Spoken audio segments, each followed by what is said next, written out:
money in the bank. Hit you with the 808.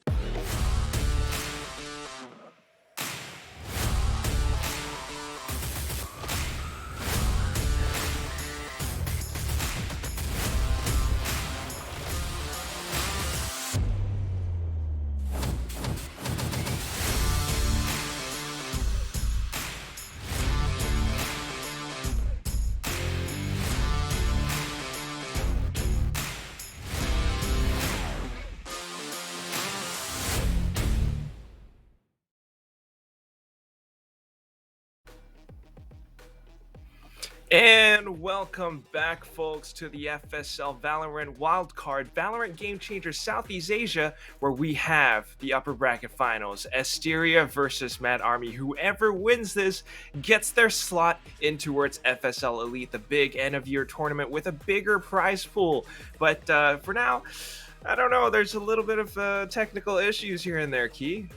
Yeah, it just seems to be a power outage. It happens, right? So one of the players has to play from an alternate location. So look, Asteria, they played really well, and Mad Army, they're also a force to be reckoned with. I do believe that our moderators have been posting where you could follow these two teams. So Asteria has an Instagram account where you can follow the team. Mad Army has a Facebook page because different countries, different regions have different favorite social media channels. Of course. So you can follow them there, and make sure you follow our teams as well because they do have some interesting content for sure. You can watch their streams as well. Some of the players do stream, some on Twitch, some on YouTube, some on Facebook.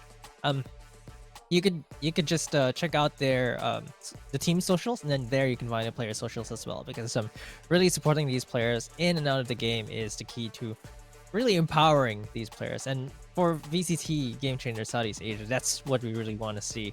We're starting to see teams develop. We're starting to see players improve. I mean, it's so much different from the early FSLs where there's very clear top two teams. I mean, Mad Army was top two in Open 1 and 2. And then after that, they disbanded. Players went to different teams, and then now some of them have come back. Some of them have taken players from other teams as well, and now reformed to an even better team. Same for Asteria. They part of Couldn't Care Less for a little bit, split up, went to Asteria, and then some players went back to Couldn't Care Less. And we're starting to see teams really find their stride, and I feel like coming to FSL Elite later this month is going to be really exciting. It's gonna be so exciting. I just want to get to a day where everyone's just sending positive vibes all around. You're super supportive, and whatever it is, whoever you are, wherever you're from, just go follow these players and watch their streams. It's very nice when you get to see players really start to feel free of themselves, and they get to just let their personalities run wild on camera. Like, it's super fun to watch VCT when you got teams like Sentinels doing the whole oh I'm reading your strats in the book right now. Kind of, I want to see that happen with FSL, right? Like when it's FSL League game day and we got I don't know, Tarathiel from Alter Ego Celeste tweeting anime gifs of oh, I'm powering up. And then when the game goes down and she's gonna shout at they don't really do that. They're a lot more wholesome. It'll probably be some bunnies. It's here's a bunny update, and then she proceeds to wreck everyone in game. I think I followed Tarathiel's Instagram. Her stories are about her bunnies mostly. That's amazing. But yeah, I mean, coming to these teams, Asteria versus Mad Army. I mean, maybe it's not bunnies with these girls, but who knows? There's got to be something else. I know some of the Asteria fans in the chat are extremely vocal right now, which is awesome to see. I mean, keep that going, right? Just more hashtag AST wins or something. Meanwhile, we got the Mad Army stream going on the FSL_TH stream as well. And I'm sure there's a lot of Thai support going on that side. But whatever it is, these two teams are here to really figure out who's the better one, who is going to be securing that first slot in towards FSL Elite. Of course, the loser is not out of the tournament yet. No, they get sent down into the lower bracket final, where they'll kind of be that like that raid boss, just waiting for that one challenger team to make their way through the lower bracket finals to meet them. And I believe those teams right now, they're duking it out. It's on the other stream. It's Couldn't Care Less versus Vitality Estelle. Yeah, and between these two teams as well, between Mad Army and Asteria, what I'd like to mention is they both have muffins. Muffin and Muffin Loop as like more pastry yet again, but this time it's all about which muffin is superior, right? Like Muffin Loop. Muffin with a Y? Yeah, Muffin with a Y and Muffin with an I. We're gonna have to. This is gonna be a mouthful, right? Like Muffin on Muffin Loop, or Muffin against Muffin Loop. Muffin against Muffin. Who's the better muffin? Who knows? I mean, you're gonna have to wait and see. But for now, yeah, it's still kind of allowing for those technical issues to be resolved before we jump straight into Asian Select. But still going on with possible, I don't know, theory crafts of what they could have. But aside from that, and also just the fact that there are all these changes going on with the game right now. We have the most recent Radianite crates becoming impenetrable, so it allows you to plant safely on a site like Icebox, maybe sometimes even Ascent. But the agent changes, jet nerfs. More interestingly, Fracture. Do you think that's ever going to be like a competitive play thing? Have you tried that map out enough to give your thoughts on it yet? I mean, to be very honest, I think Riot's done a very good job at balancing maps and introducing something new. I think every time a new map comes out, everyone just hates it because it's new. They're unfamiliar with it. People just don't like change. And yeah, honestly, I love Breeze. I didn't like Icebox at first launch, but after the changes to the verticality, felt good. Breeze, I felt was good from the start, but a lot of people hate on it because it's the newest map, and it was the newest map before Fracture, and people just didn't like playing long ranges. And I love long range fights. I mean, come on, like Marshall, you can get away with a Marshall. I mean, it makes things spicy.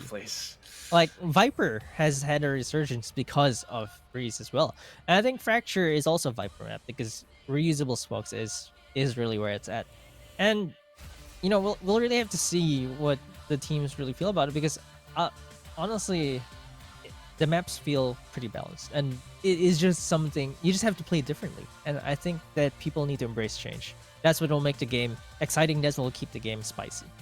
Truthfully, right? I mean, that's why it's very refreshing to keep on playing Valorant, and at the same time, it's refreshing for these teams as well. I mean, every time there's a new map being released, yeah, sometimes there's that lull period of like, okay, it's new, we don't really like it. But now we're seeing changes, not just in the game, not just on like VCT Champions Tour, but also in VCT Game Changers in FSL as well. I mean, the team started off really going for, we used to see a lot of Bind. This time, Bind is like almost played.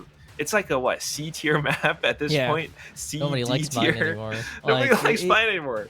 It's Icebox has taken that spot. Okay, look, I'm gonna tell you how bad Bind is. Like, when considered by these teams, it's not something to ban because no team wants to pick it. So it normally goes to map it's number 5, bad which that you don't even have to ban it. You don't have to ban it, and nobody wants to pick it. I don't like saying this, but it's pretty much like when people are picking groups in physical education class, and there's last person, the last one kid that doesn't get picked. Like no, that's Bind right now. Oh wait, that's spoilers. But in Squid Game, no. But yeah, no. Okay. Yeah, All right, there's that one map, but it can also be that kind of sleeper map that Yes, you maybe I you do don't pick agree. it, right? But then But you're ready. I know, that's exactly it. It used to be Galaxy Racer and Oasis loving that map. Yes, but much. let's just show both teams right now, because we haven't really run through the players. I just want to run through them again. We did show them in the earlier panel, but between Asteria and Mad Army, of course, Asteria, Shrey, Muffin, Loop, Britzy, Casper, Meow 16K. These are your starting 5. Jelly as the sub as well. We've seen Meow 16K really be, I think, the catalyst in what's making Asteria perform really well. muffin loop. But yeah, Yeah.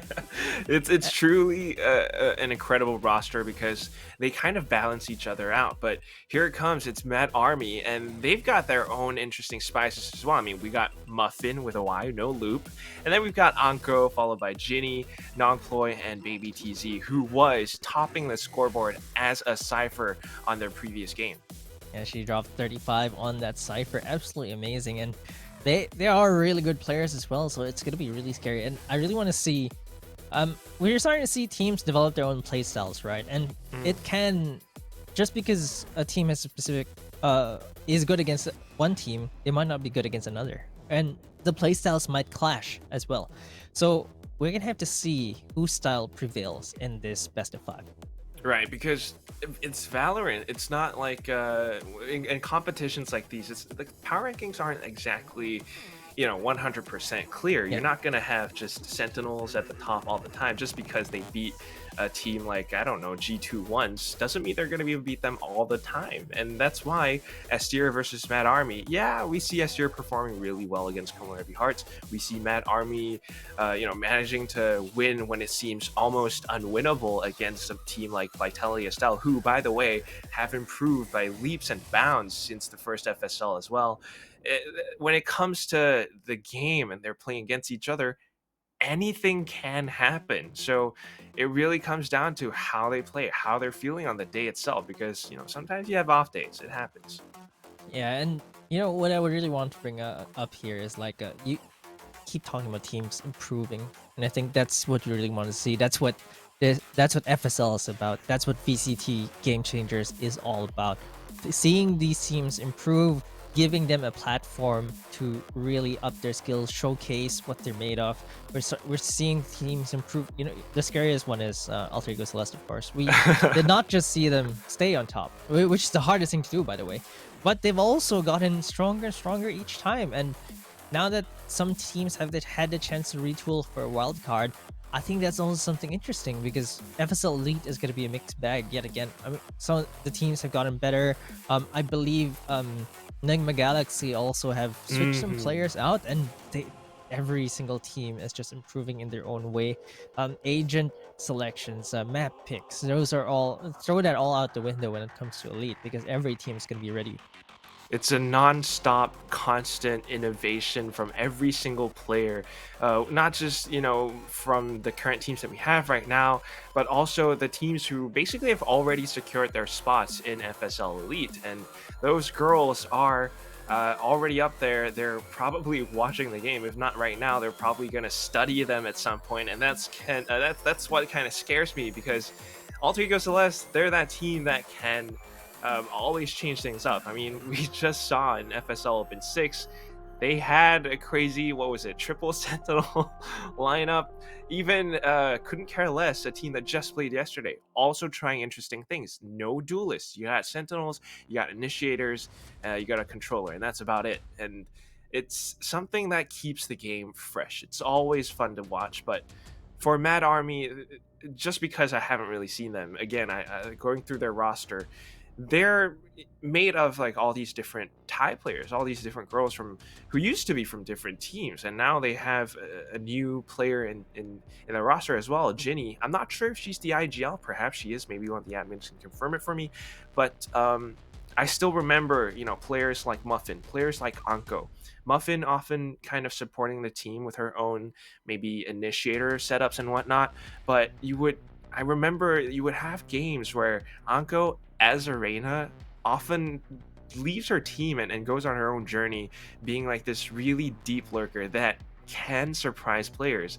It's a give or take thing. Sometimes it works out, sometimes it doesn't.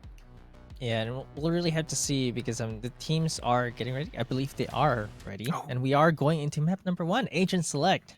Here we Thanks go. for staying with us, guys. We are finally getting through this map 1. Power outage issues be gone. They will overcome. And which team will overcome between these two, we'll have to see. We will have to see. Of course, it does seem like Asteria are playing with their substitute, Jelly. She's coming in for the game for now. And on the other side, I mean, what are we thinking? Is this going to be in sort of a standard agent composition? I mean, Omen has already been locked in. We got Astra on the other side. Hey, we actually have Jelly in for Asteria. So was it? I'm not sure if it was Meow. Was it Meow that had Yeah, I think issues? it was Meow.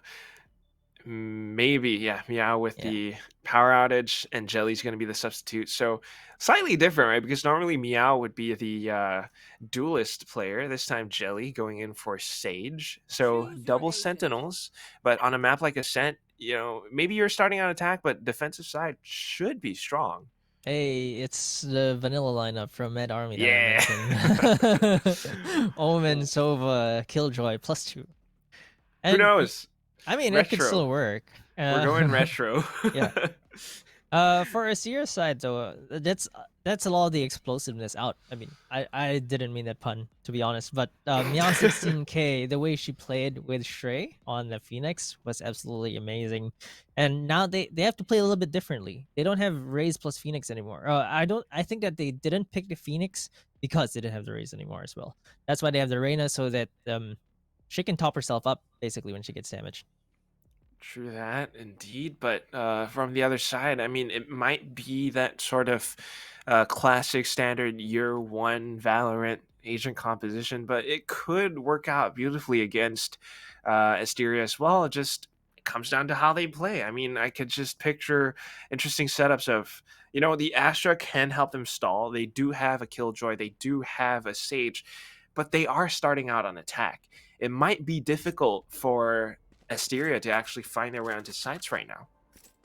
Yeah, I mean, with only the Reyna Lear, it does seem pretty difficult, and they're starting an attack. But we've seen their firepower. The lack of a Raze or a Jet won't really stop them coming in. Mm-hmm. And I find it interesting. Shrey was at least I thought, was the perennial duelist, but now she's actually in the flex role. If you noticed, she played Viper on Split in the earlier series. Now she's on the Killjoy. She even played the Phoenix on Ascent as well. So Shrey is really embracing her role Versatile. as super flex. Super, super flex. Now on the Killjoy, though, but she is anchoring down on the B side. Meanwhile, no, wait, no, she's moving towards the B side. Meanwhile, the rest of the squad are up towards top mid. They're not really doing much for the time being, but interestingly enough, we have Nongploy, the Omen, just breaking off the door. Yeah, some teams like breaking the door just so it's not an issue for a retake. Like you can give them the site and then go for a retake without having to destroy the door. And it can be. It really depends how your team plays. So we're seeing how Mad Army plays right now. 3 on defense on A, really going for the retake. They're playing a backwards position. They're not up front, and they're just waiting for information. And they'd like to go for the retake instead. And I think that's probably what they want to do. If they can pick off a couple of What? players just like that, maybe allow them to stream in at this point and then go in for the retakes where they have the numbers advantage. This could work out beautifully for Mad Army, but it's not even necessary because Anko's landing all her shots. That's a double headshot. And then the third to follow it up. Oh my god.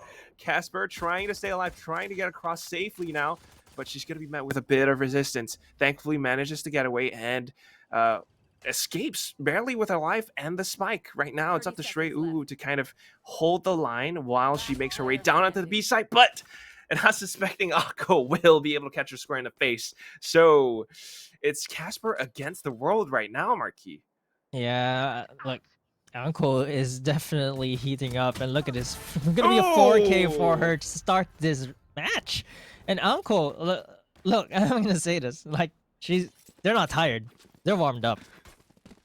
They are so warmed up. I mean, they just came off of playing a 16-14 game, and right now she's just popping off. I mean, there might have been a bit of a break in between the games, but I'm pretty sure she's warming up the entire time. And with all that cash, she's got 2 points away from her ultimate, and she's got it up for that full Spectre Heavy Shield Spy. The rest of the team, Nongploy with a Guardian now. Round 2 Guardian?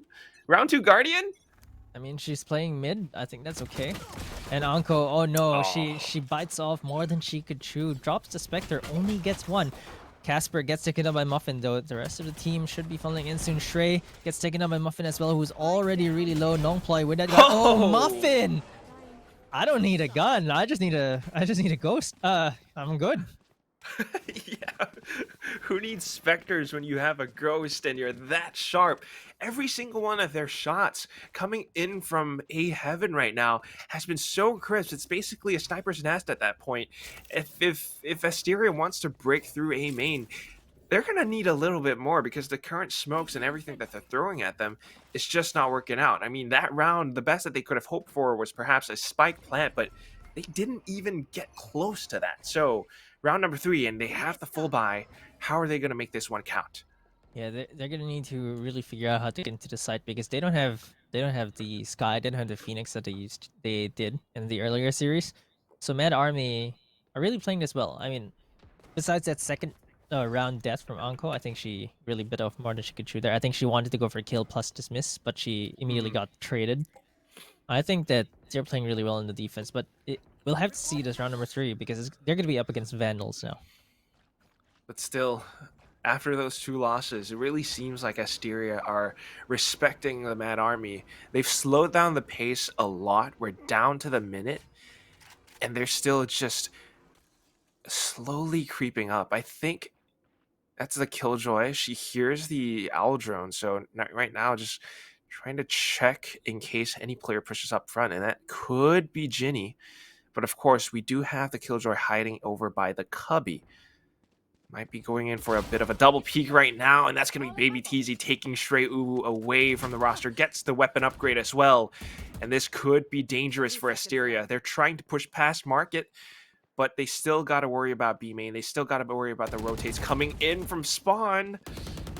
Yeah, Anko gets a kill as well, so gets a Sage on the flank, and now they're gonna have trouble having to get into this B site because they're gonna have to play up close against those Spectres. And there's Ginny and Muffin with a kill as well, and they only lose 1 in their bonus round. That's 4 upgrades for them. It's amazing stuff. I mean, perfect setups from Mad Army. I'm not sure, but the way that they were positioning themselves, it's purposefully somewhat forward, up in front, hiding over by a spot like logs. Meanwhile, you have players rotating, coming in from spawn, making use of a bit of extra mobility. Muffin with the jet hovering around just to get extra information.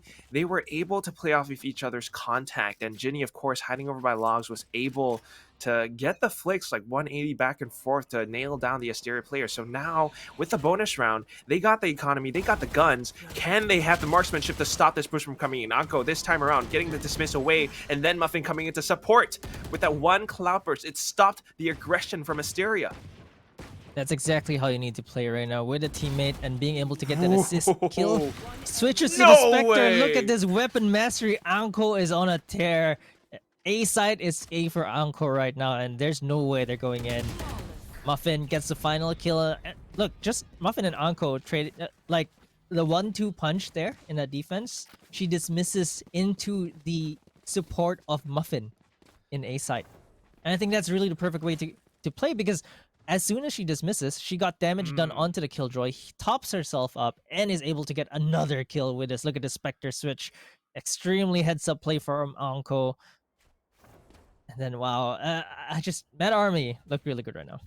It's perfect. It's almost flawless. I mean, Muffin right now, she's kind of being that roaming agent somewhat towards mid. If she needs to, she can quickly head up towards A. And the way that they were playing with Anko on the side itself is incredible stuff. But this time around, they're switching things up. If you're Asteria, you're not quite sure if you want to head back in towards A main. But if you do, you'll see that it's kind of clear, with the exception of Anko. Instead of hiding up front, she's all the way at the back of heaven. In fact, she's up by that one little corner on the right. Yeah, and I thought they'd be discouraged from going to A side yet again, but seems like they might just try once more. At the very least, Jelly in towards Garden at this point might be able to meet Nongploy, but it's a tough angle unless she pre-aims it, unless she gets some sort of assistance from her teammates. It might not be easy, but she saw the dark cover coming out. She knows that Nongploy is hiding over on the right corner, well, on the left side. So maybe just a little bit of a timing peak. At the same time, you got Muffin watching from glass. It's just a very, very precarious spot for Asteria to be in, but they really want to get the A site at this point. 30 seconds remaining, and they have to go in now. they're really positioned for the trades, and I think that's really good. But let's see if Jelly can actually catch non-ploy here. She's not actually peeking it. Anko, again, the A side anchor, gets one, uses his miss to get away. 1-for-1 right now. Muffin got taken out. Baby TZ gets a kill of her own. Muffin Loop takes Anko down with a quick headshot. Jelly finally gets non-ploy, but Ginny is here, but she gets taken down. And finally, Asteria get around on the board. Incredible. Like you said, they were positioned for the trades, but this time it's going to be Asteria with the numbers just coming in all together at once. The catalyst, of course, starting from the A main side.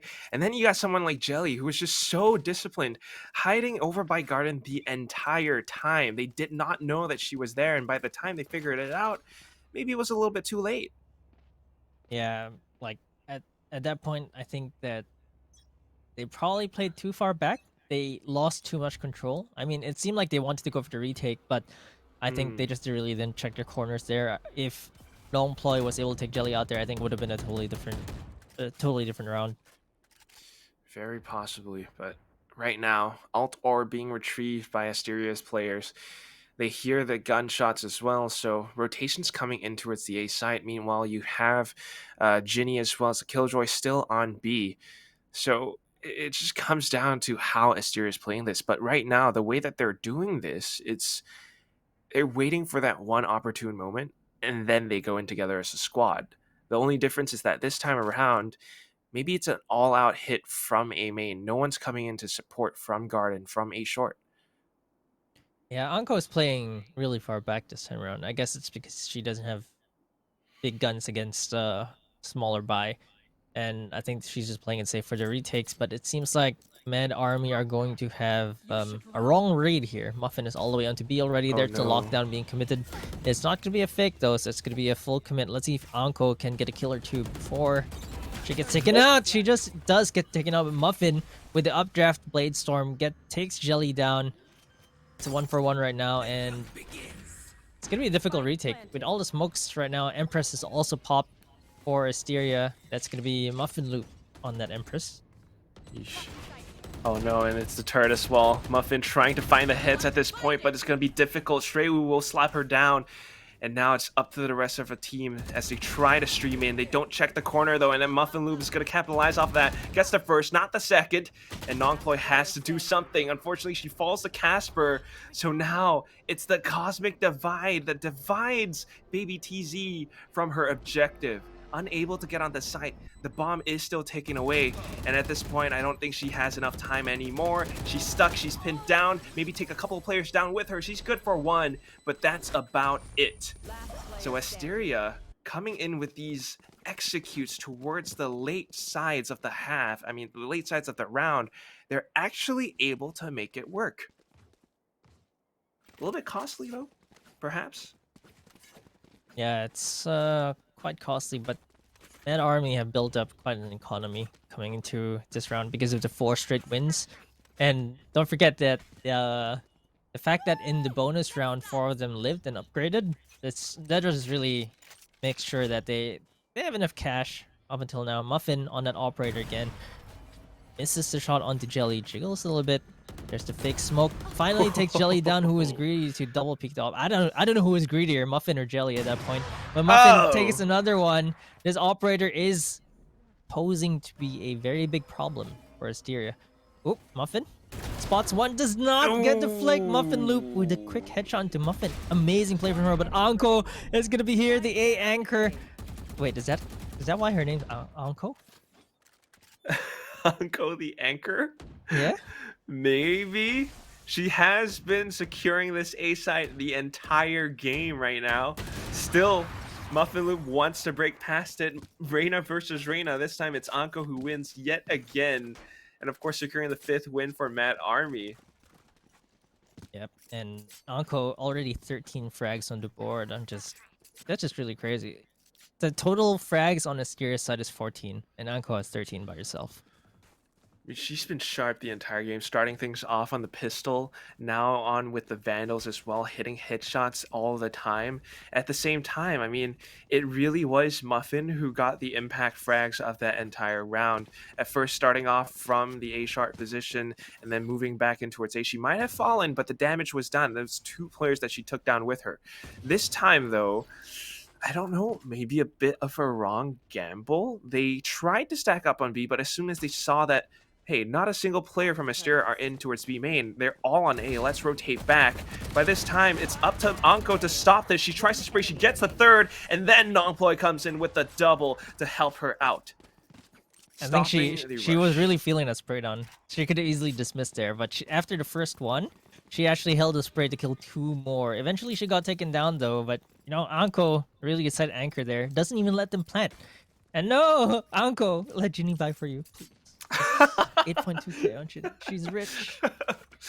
Of all things, I need to I need to the grade most- teams according to their economical decisions. I'll probably need a power ranking for that. I just want to get a replay. that no was the most genuine I've ever heard. She's still holding on to those 8,200 credits though, so I'm on your side. But still, Alco is good for a little bit. No, not this time. She gets faced with Casper's Vandal. And now that the A side is weakened, this could be Asteria's round. Yeah, I think this is probably going to be difficult for Med Army. But, you know, they've all been playing really well. Muffin has also been sharp, so I won't discount them just yet. Definitely not. It's still early. But looking at how Asteria are playing, it's very slow. It's very careful, very considerate of how they're actually going to hit a site. Not trying to commit too early, and this is where they'll start to pop things off. They spot one player out, they take him down, and that turns things into a 5v3. So now with the numbers advantage, even getting Muffin as she updrafts away. Oh my god, Muffin, what are you on? This is tough days for Mad Army. Losing yet another player. It's all up to Nongploy. She tries to spot them out, she tries to spray them down, but Shrey Uwu will hunt her down right at point blank range. I think this is where Sierra might be finding a break, right? Like, that was a buy round and it's a buy round. But the thing about Med Army is the economy that they built is still really huge. They can still buy full buy ops. Oh, that. Oh, it. That, oh my What, like, god. I That was the know. last possible moment. Look at where the orb is. That means she got killed how as she the- was dropping. As she was dropped. Plus the recall control on that. I mean, that wasn't like it tap into towards the head. You have to spray in towards the headshot. It's incredible stuff. But back into the next round now. Muffin still on the operator. It's not going to be that easy for Asteria, but as they blind spray past it, they will be able to take a player down over by bottom mid. So again, opening pick for Asteria this time around. And they're still taking things slow. Oh, the timing on towards Muffin. This could be devastating. Comes back around for the peek. I think she saw the barrel. Senses danger. Cloud bursts right under her feet. And Nongflower is here to back her up. Muffin Loop still wants to kind of commit onto it. In fact, she will just back up, take Baby TZ down to make it a trade for her team. Yeah, it's Asteria. I think they're finally finding their stride here. They know the weak points already. They understand the defense of Med Army, and they know that as long as they avoid Anko, it's gonna be pretty good. Okay, great dismiss there from Muffin Loop. But Ginny takes one. Muffin Loop is starting to make it a Oh. difficult round for Med Army. She's gonna get knifed here. Yep, Oh, Red Sea takes Ginny no. down with a knife. And Asteria, Nice. that's they found something. You know, like you feel something clicked, and they now know what to do against Mad Army. That's exactly it. I mean, they found the answer. They found the blues clue. They were Blues clue. able. I mean, the knife kill is a little disgusting, right? But they really figured it out. I mean, earlier on, they started the game consistently trying to head towards A main, and that's where sometimes they would maybe get Anko down, but sometimes Anko would destroy them. Instead, the previous rounds, they went in towards mid, and once they are able to isolate Muffin and take down the operator, it's a lot better for them. Muffin on the operator is not here to support Anko, but this time around, using Muffin as bait, Anko's going to swing out, take the double, and of course pick up the overheal. So numbers advantage back towards Mad Army. What are Asteria going to do now that they're down to 2 players? They still have the res, so they can make it 3v4, but their teammates died in both A and B lobbies, so it's going to be quite difficult to get a safe res. They need to take care of Anko first. Once they do that, it's going to be a res, and it's 3v3. That's probably their only play, but, you know, Anko has support right now, and it's going to be very difficult to take down his A anchor. So it comes down to a bit of this timed peek. Anko getting a bit inquisitive will get shut down by Jelly. So Nongploy is kind of alone here. And of course, if she loses her positioning, Jelly could go in for a res and then completely turn things around for Asteria. They're going in with a Lear push now, sensing that Nongploy is up from the back. They anticipated and just completely shut her down. Hunter's Fury instantly there to reply though, and Ginny's able to take one down to support her teammate. Back into an even fight at this point, and Baby TZ's the first one to arrive on the scene. Oh, Jelly's gonna be locked down, but Casper's not locked down, and that could have turned things around. Ginny's going to make things even again, but she knows where Casper is, and Casper's down really low. One bullet, and that's it. Oh, she's not biting on the fake. No shock darts as well for Ginny, so she can't take this low player out, and I think that this might... Okay, she does... No! Wait! No! Ginny! There was no time for her to go all the way around. Like, you'd hear the running cue, in fact. Yeah, you would have been close enough. And that's... me overthinking, I guess. A little bit. Definitely overthinking there. Oh my god, that is so unfortunate, so unlucky. Kind of had the right guess at the first try, but because she didn't get anything, she just kind of overthought herself, and Casper came out victorious, coming in from A main, able to get the spray. Yeah, so it's a real heartbreaker there. I thought she would have had a clutch. There's 20 HP left on the Astra. And Asteria are climbing back up. They can make it even coming to the second half. possible, but here we go. Last round of the first half, and Muffin has the knives, goes in for the first, runs out for the second, and switches back to her Guardian. Cloudburst into safety, she will go. And for now, it's a bit of a standoff between Asteria and Mad Army up over by mid. She will pick up the weapon, though, so that is a little bit of extra firepower. Let's see if they can secure this lead. Oh, Ginny! With the spot and the wall bang. Amazing play. That is how you play Sova. Casper gets one, but that gets immediately traded by Anko. Last two players remaining on Asteria. They are playing both on short 4v2 right now, so it's going to be very difficult for them.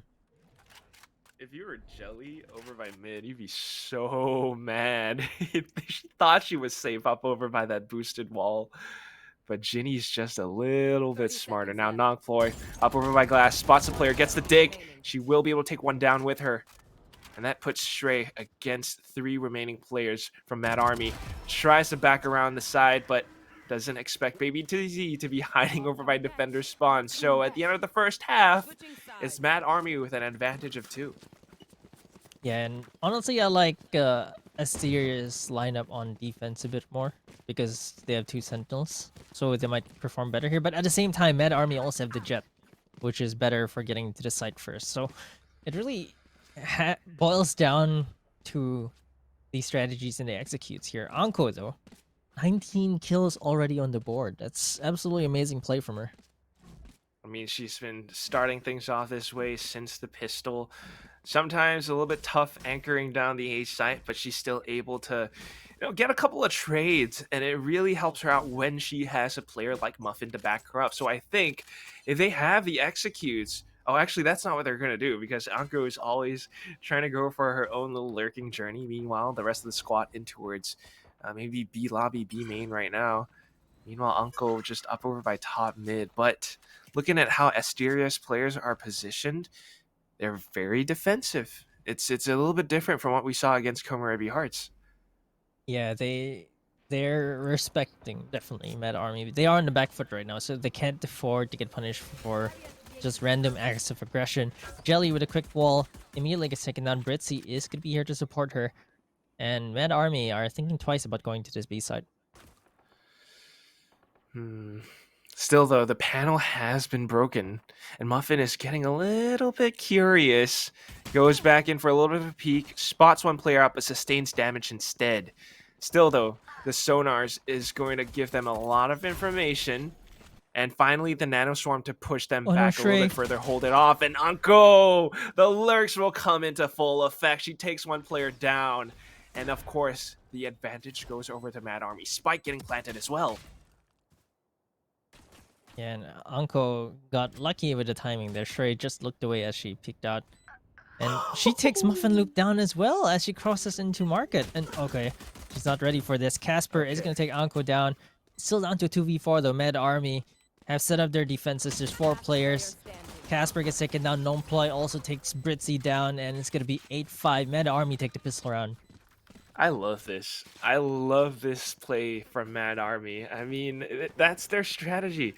They always have Anko doing her own thing. She made the entirety of mid her area of operation, and that means when she has that observational post set up, if you try to rotate around from, say, a spot like A short, you could get taken down.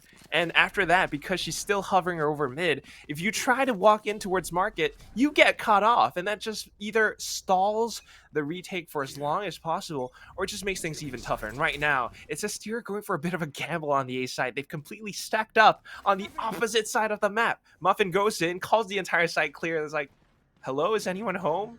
No, okay, I'm just going to jump around on all your beds because I'm Goldilocks and this is my house now. Yeah, they're just definitely taking over here.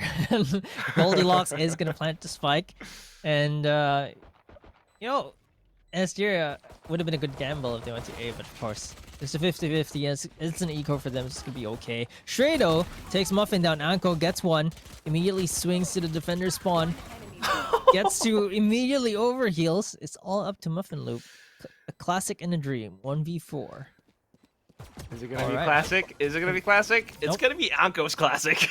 It's an Anko classic instead. My Man, God. you know, I like and dislike the classic. I like it when I classic someone, and I dislike it when I get classic. So, again, you know, Anko, 24 kills, double Muffin's kills, and double even the top fragger on Asteria's kills. She's feeling herself. I mean, if you watch how she's playing right now, the way that she's just going in with a Spectre run and gun, going in and out of the site, even jumping out of Market, just making it a little bit tougher for Asteria to get the tracking with the pistol headshots. It's stuff that you would have to do. But coming into this next round now, it's a bonus. Can Mad Army continue on with this? Because they might have a little bit of firepower, but Asteria have the full buy. The wall comes up. Oh no, it actually became a boost for Baby TZ. Oh, Jelly was not expecting that at all. They get the site now, but Britzy says no. I mean, Casper, she's going to stop it for just another second. So down to 2 players. They might be on the site itself, but can they fend off the remaining forces of Asteria? Yeah, this is a bonus round for them, and they do have one upgraded gun, the Guardian, with a Spectre. Seems to be very difficult though. Baby TZ forced into a bad position, takes one down, does not get a second tray, gets a kill. Nomploy, only one left, does not get the headshots with the Guardian, unfortunately. And Asteria get around. I mean, they secure their buy round. They get their buy round, and of course that puts them in a better position for this second half. It's starting to work out. Maybe it's because of the firepower, but we're seeing that, you know, when they try to go in, if Asteria are there to actually anchor down the sides and make the trades favorable for their team, then it works out beautifully. I mean, even with that really just, I guess, lucky positioning and timing for Baby TC to be in that spot for that wall boost, she might have gotten the player down, but her teammates kind of fell as soon as they streamed onto site, so it put them in a tougher spot. And of course, non-employed with the Guardian, it's a little bit tough to hit with that weapon. So back into 2 full buys at this point. it's going to be Baby TC to take down the player over by a short. No more marshalling for Jelly. Yeah, the Marshall has been marshaled, and Asteria taking Baby TZ down. And Muffin is also really low right now. Ginny is gonna take Oh. Casper down though. Don't play. Oh. Uses a shrouded step to get across. Good read from Med Army right now. That A should be pretty clear, but Anko gets taken down by Muffin Loop. 2 players in Med Army not healthy anymore, and Ginny probably wants to go for at least 1 pick here before getting traded off. But Britzy, if she's ready for this, is she ready for this? Yes, she's ready for this. Britzy gonna take down Ginny. Muffin only 10 HP remaining, and they're gonna have to defend the site with a very, very limping Jet and a full HP Omen. Oh, there's a recon coming in. Non-play takes Muffin Loop down. Muffin is good for the kill. Shrey gets taken down. It's all down to Britzy. They know where she is. Non-play might be over peeking. Okay, she gets the kill. Britzy took Muffin down first though before dying, but Mad Army are in double digits. Double digits, a little bit of an expensive round for both sides, but it's one that hurts Asteria even further because take a look at their economy right now. They're being forced to save, or if not, maybe somewhat of a half, and it still doesn't give them the best chances at winning this round. So it's a very potential Mad Army getting to match point first. Yeah, and you know who's really mad in Mad Army? Anko. She's really playing out of her mind right now. This, look, I mean, okay, there you go. Okay. Headshot onto Shrey. She's really feeling herself, right? I mean, she didn't have to peek that 1v2. She just held her ground and then just shot down. Give Anko the aim tools. She's gonna get them. Ooh. But Jelly, okay. A little bit of a strafe shot with the Sheriff. She's going to take Baby TZ down, and right now it's Muffin deep behind enemy lines in towards Market with the knife. She runs out of him, though, but in towards this spot. She's basically distracted 2 players off from the objective. Casper might be able to take her down, but position has been given up, and Ginny's going to go hunting. Yes, Mad Army is starting to look really good for them right now. 11-6, pretty good economy behind them. Asteria, they can full buy this round. They have the operator. Muffin Loop buys an op plus an extra rifle for our buddies. That's why she's with the light armor. Let's see if they can hold this down with this operator, especially. They need to hold it down, though. That's the thing. If they don't, match point, no money for the next round, and it's as good as calling it GG for Mad Army. It's not going to be easy to fight after all. So Anko again getting very aggressive, but somehow with the white peak, it just narrowly dodges Muffin Loop's op shot. And she's still aggressively walking down catwalk. What is this? Oh my god. Gets spotted out by the owl drone, but okay, now she senses danger and she's going to back off. The wall is good enough to hold them back a little bit further. It allows for Jelly to pick up yet another kill. And right now, with the lockdown, they want to go in, but can they though? What? She's stuck from the shadows. She's taking Jelly down. What? It should not have happened at all. Jelly knew she was coming, but I think she was a bit overwhelmed by everything that was going on. Mad Army though is still at the disadvantage. They're still the operator that they haven't dealt with. But they do have great positions right now. And there's the lockdown being committed on the defender side. Nongploy though takes Muffin Loop down. Quick headshot there from her. Casper gets 1 though, and it's gonna be down to Baby TZ. She's gonna get stuck here. Another knife kill. Oh, she's in the smoke. They know.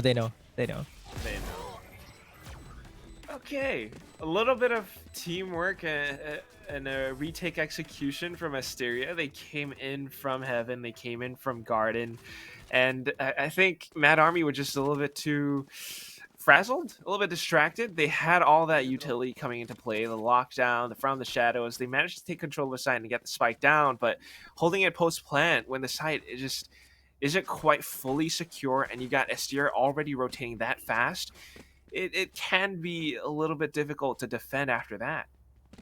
Yeah, now I think Ginny could easily buy light armor and buy a gun for Muffin, but I guess they're not electing to do that.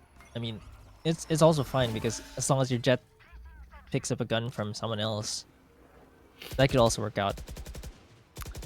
It could. The question remains, what's the answer for Mad Army at this point? Because Muffin Loop is on a journey. She's got the operator and she's rotating all over the map. Earlier on she was on A, this time she's on B, and she takes a player down. before escaping. They might have kind of secured bottom mid and towards pizza, but I don't think they're going to be able to find anything in this spot. Yeah, Pushing because into you're us at to a finish numbers spawn. disadvantage. It's gonna be difficult. And if Muffin, Wait, what? Alright, Muffin's good for the one tap though, so this is exactly what they need. Unfortunately for her, she's not able to pick up a gun, so she's gonna need to crawl back to her teammate's gun. And Ginny supporting her teammate there. I mean, Muffin gets taken down really low though, and Jelly is able to rest Britzy, so at least they even things out. Little bit even. But right now, the one that has to stop them from streaming out the side is Stray Ubu, and she will do it with a double spray. 2 headshots back to back. Spike carrier dropped as well. Muffin all the way behind defender spawn. I don't think she knows that Muffin Looper's right behind her. Now she gets caught with her hand in the cookie jar. Baby TZ though, all the way from A main. They kind of know where she is as well. Maybe just hold on to your Phantom at this point. She even sprayed the wall. He's taunting them a little bit. Gets recon bolted though, and they're on a hunt. Chase me. Give me the frags. Oh my god. I actually jumped. That was so scary. Muffin Loop wanted to save the gun there because if she actually dies there, if she fails the op shot, they lose the op because no one's there to pick it up. Shrey with the great Shrey down here. Just shredded 2 players from Med Army, and hey, Asteria are actually climbing back here. You can see they found a stride, and Med Army, they're gonna need to play a lot cleaner on their executes to actually get into the side. Way cleaner. They're looking a little bit. I mean, aside from that earlier round where they had Anko lurking over by mid, now their executes are starting to fall apart. They're getting a little bit maybe overcommitted into its site, and then at this point in this round, they just want to get the spike down to get that extra economy boost. It's not going to be easy though. Utility plus Britzy are going to take down 2 players. Muffin, okay, still with the Sheriff, ever deadly. Gets 1, but not the second. Casper will shut that down now, so no weapon for you. With the spike down on the ground, is Ginny going to be able to stop the rest of them from coming in? Casper wanted to get into astral form. Yikes. Can't do that out in the open.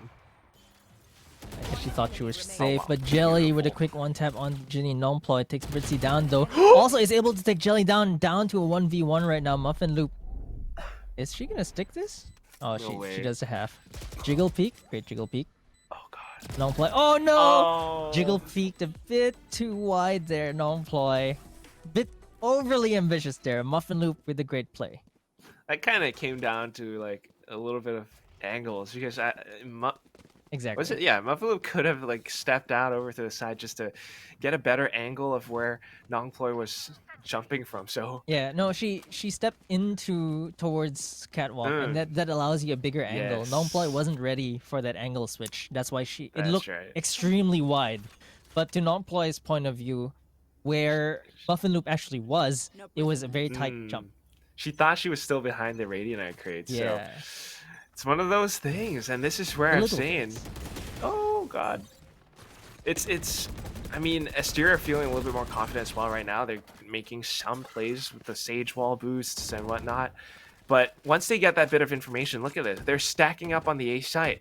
You got this Sova player somewhere in towards stairs at this point, and she can rotate easily if she needs to. At the same time, you got the Killjoy calling B main clear. They know exactly where the Mad Army players are. It's just a matter of time at this point, but Hunter's Fury will make things a lot more difficult. They're trying to stream in at this point. Baby TC getting the entries at right now.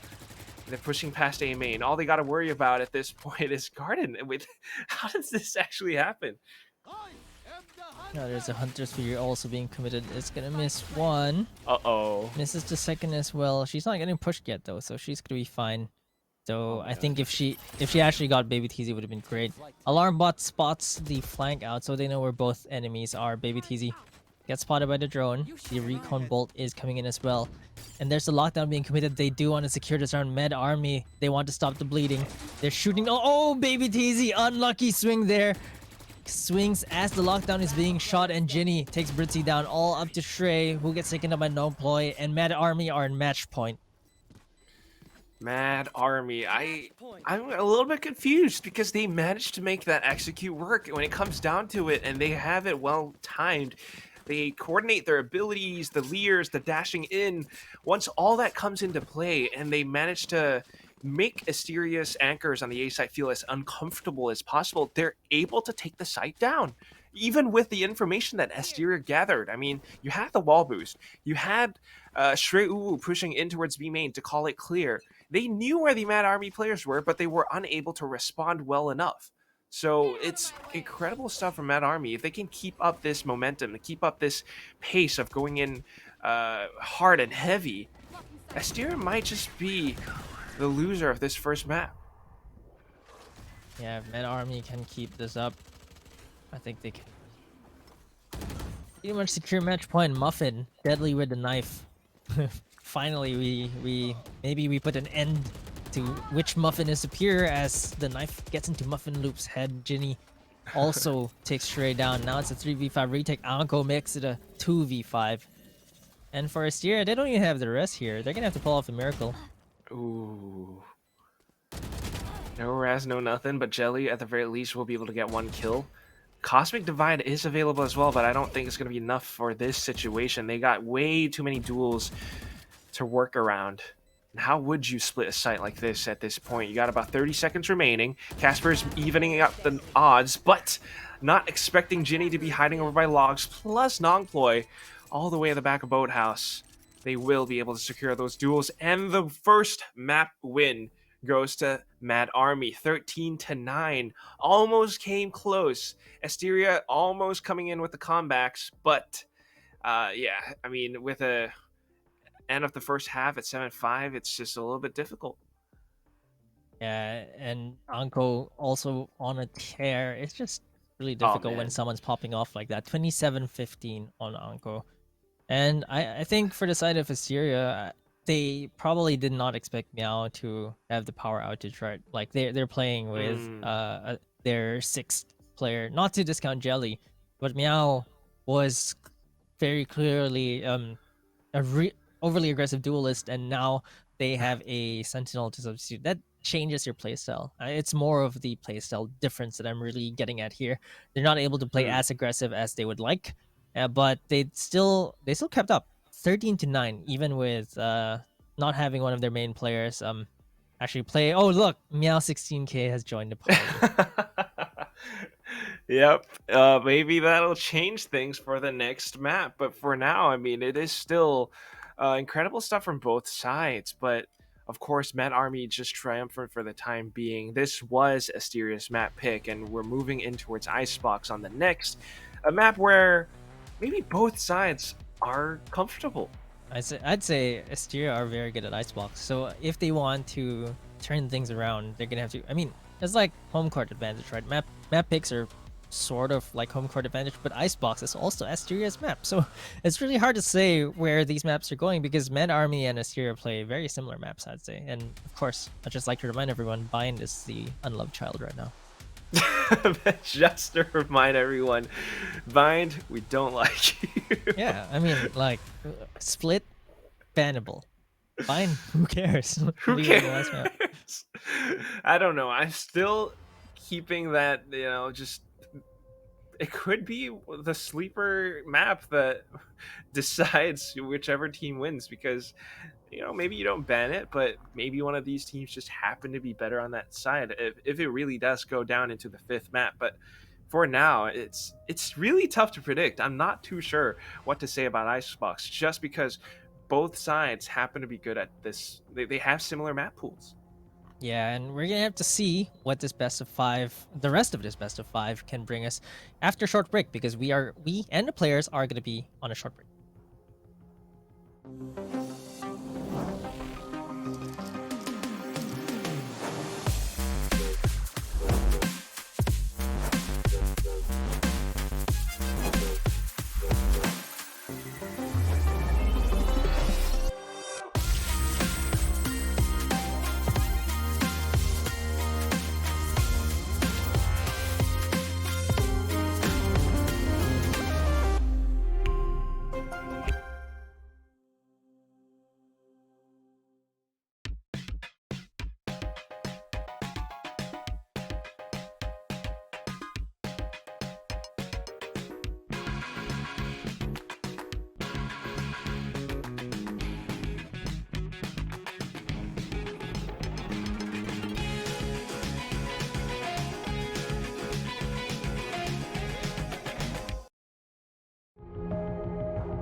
And here it is. Welcome back, folks. We are with the VCT Game Changers Southeast Asia FSL Valorant Wildcard, where we have Asteria versus Mad Army duking it out against each other in this best of 5 to secure themselves a spot in the even bigger competition FSL Elite with a big prize pool of 25,000 US dollars. We are your casters. Hey, I'm Quack, and with me is Key. Next map is going to be Icebox, a team that supposedly both teams are really strong on, and I have no idea how to predict this. I mean, what do you think, Marky?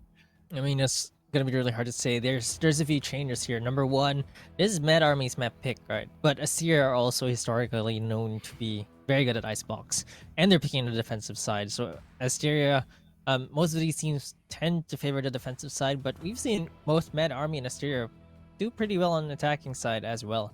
So I'm not too sure about the side selection, whether it is as important as it is in other matchups. However, one thing that the fans have been clamoring for, of course, is the Meow 16K special. So Meow 16K is gonna be playing again for Asteria because she had some power outages. She needed to basically go to a different location and play from there because of course that takes time. That's why Jelly needed to substitute in for the first map. But yeah, Meow 16K is gonna be back, and I think that may make a big difference in how Asteria play. Certainly could, right? Because what we've seen was that Jelly tends to play that Sentinel role. Meanwhile, Mia16K has been pretty much the dedicated duel. So, like you said earlier on, she's the overly aggressive player, and she can really be the one to open things up, especially for Asteria on their attacking side. Maybe even on defense as well, as she has that option to blast pack away, or maybe even dash away if she were playing Jet. But coming onto this map, I mean, it's kind of interesting. First of all, just real quick, this picture that we've got from our, I think, VCT client or something, is outdated. The Radiant crates are now impenetrable, so it's safer to plant on the B site. But aside from that, I mean, when you're going up against a team like Man Army, it's not going to be that easy. There is a reason why they picked Icebox. Yeah, and I mean, we've seen some teams pick Icebox and not be ready for it. So we'll really have to see whether they can execute because Asteria know this map like the back of their hands, and it really boils down to the execution, which we've seen in Asteria with Meow 16K. The execution is absolutely perfect. In fact, the way they executed Komarepi Hearts down to the lower bracket was a thing of beauty, and the way they play off each other is really reminiscent of the top teams in FSL.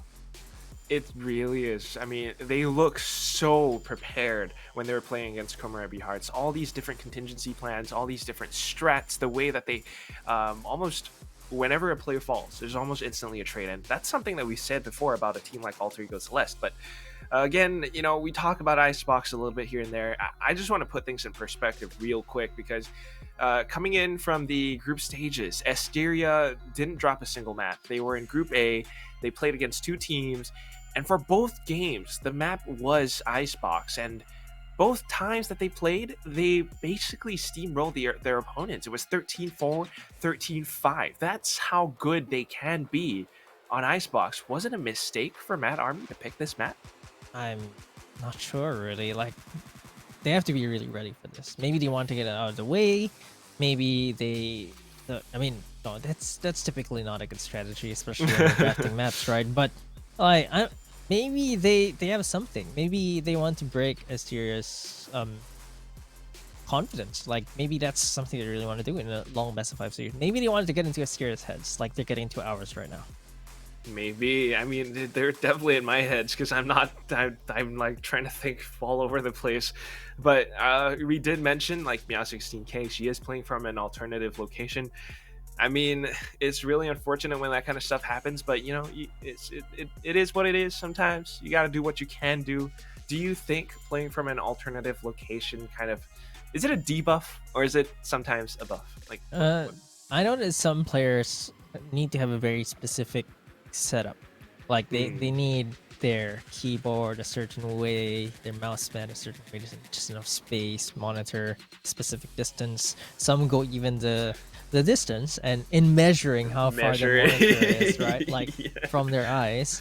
But some players, if they're good, they're good, right? Like skill can transcend these as well. Like I think Meow16 is an absolutely amazing player, and I think that playing from lane shop probably might not change that.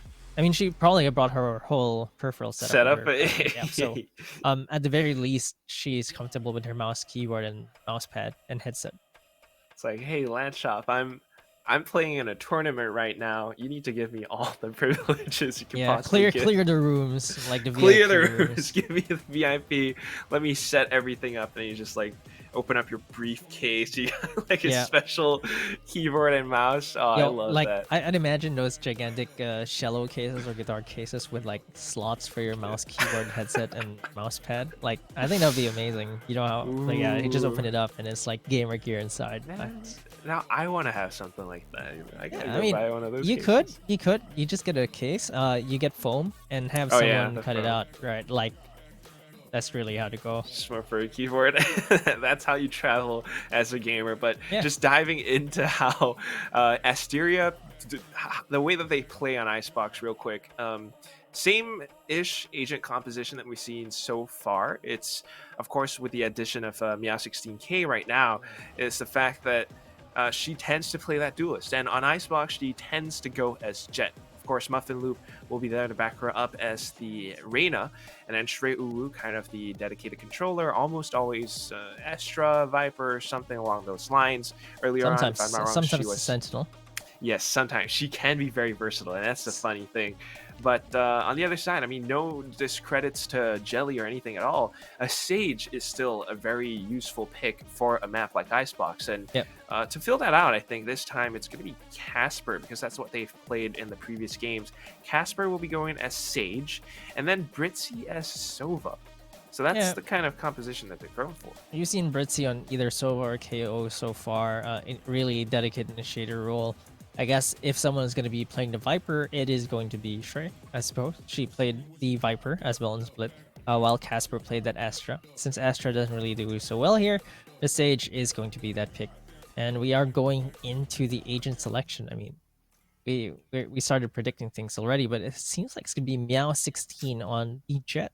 Ooh, okay. Yes, Meow16 on Jet. I'm waiting for Muffin Loop to go with Reina. But interestingly enough, Mad Army, you know, normally we would see non-ploy going for something like Omen. On Icebox, yeah, Viper does fit it, but I want to see how well she can actually use that agent, because she's normally Omen. If she's going for Viper now, she should have some kind of a setup, some kind of lineup. Yeah, the post-plant lineups are extremely important when it comes to choosing Viper for Icebox. I mean, like, you need at least the basic A lineup, you know, the one from behind belt and then throwing it into the side where default plant is. On B, you just need to be able to aim it from boiler and then into default as well. Those are the two that I think at the very least you need to ensure that you have those post plants, like because that post plant is extremely oppressive. I hate it. I hate the fact that it works, but you know, it's part of the game, and if you have that, it will really make the enemy team have to rush you because they don't want to have to deal with that post plant. Exactly. So it's going to be a little bit difficult for the teams to defend, but they cannot afford to let them get that spike down. Of course, though, it's going to be Asteria starting on the defensive side, since it was Mad Army's map pick. So I don't know how this is going to play out, but we will just have to wait and see. It is a full-on mirror matchup, Marquis. They're both using the exact same agent compositions. Yeah, it's actually surprising because I really expected maybe a bit of variance here and there.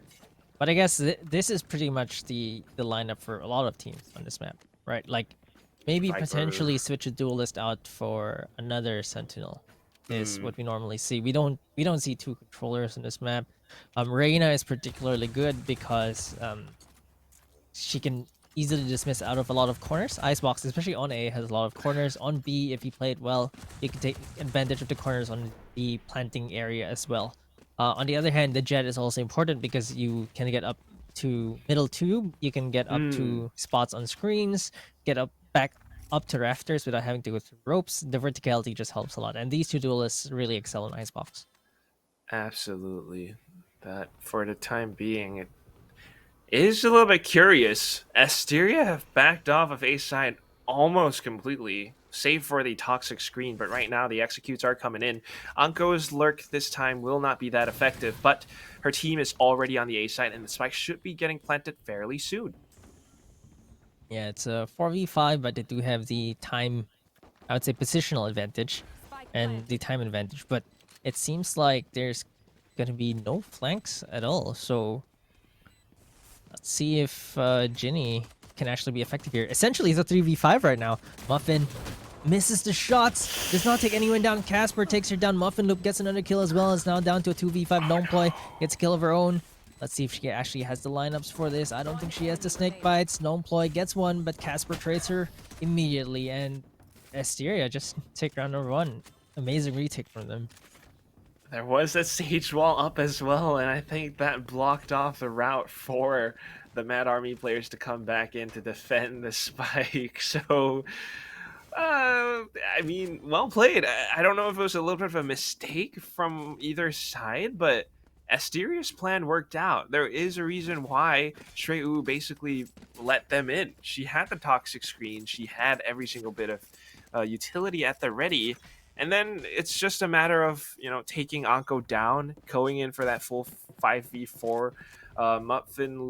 Muffin, actually, I think the Jet player, tried to dash away, but unfortunately it wasn't far enough to get into safety. So it's something that really hurts them in a long process. But here we go, round number 2, and they're trying to break in with their marshals.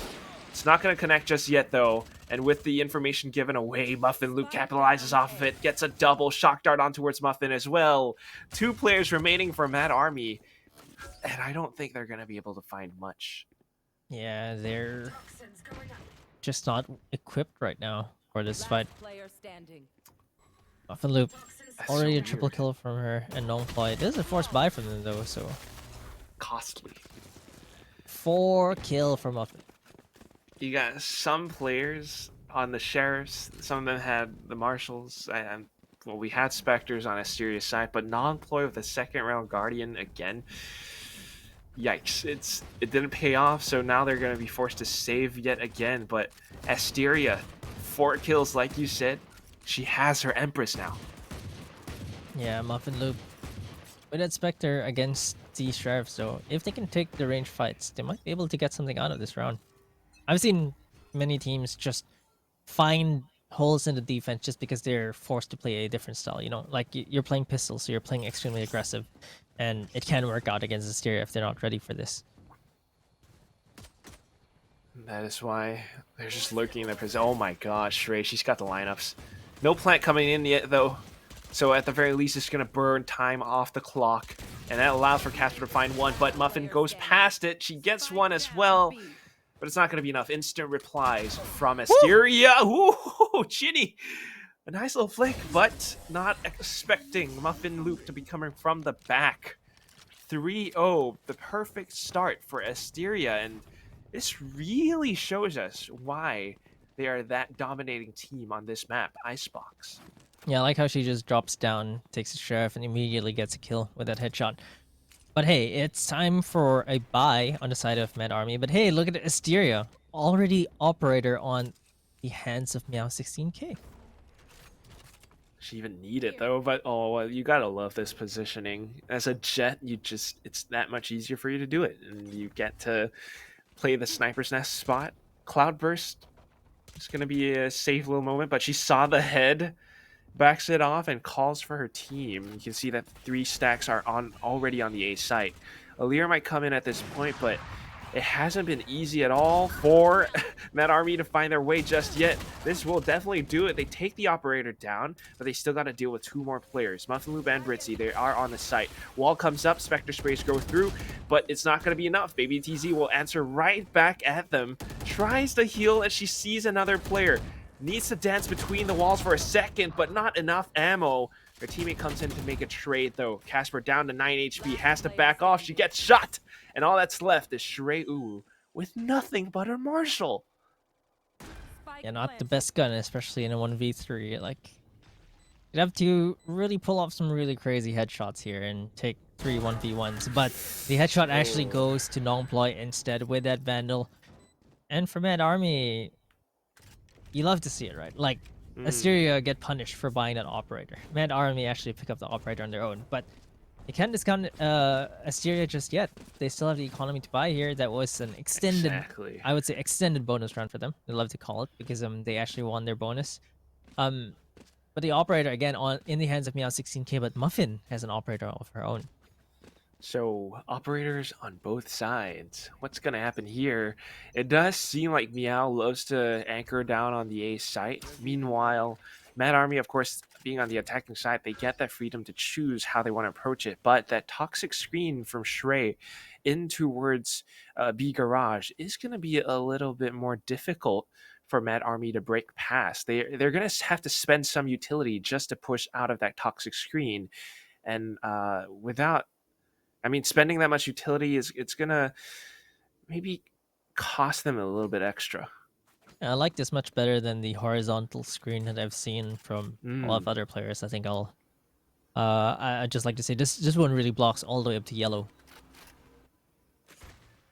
And just because it's angled this way, like, you have to be careful if you want to peek past it. If it was the vertical one, the horizontal one, sorry, all you got to do is just walk past out of Garage, and then you can basically see what's on the other side. But this one, it's a little bit scary. Still, though, I mean, Toxic Screen can only last for so long, and I think now that it's dropped, they are pushing past it and hopefully trying to create some space on the B side. Not so easy, though. And, of course, we do have the Sage lurking somewhere on the other side of Tube. But here we go. Spike getting planted now.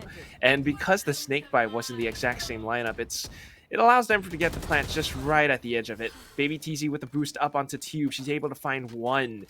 And now they're very aware of her position, and they want to deal with her, but they can't quite do it so easily. It's going to be a triple for Baby TZ, the Sentinel. And she's getting the Quadra, a flawless win for Mad Army.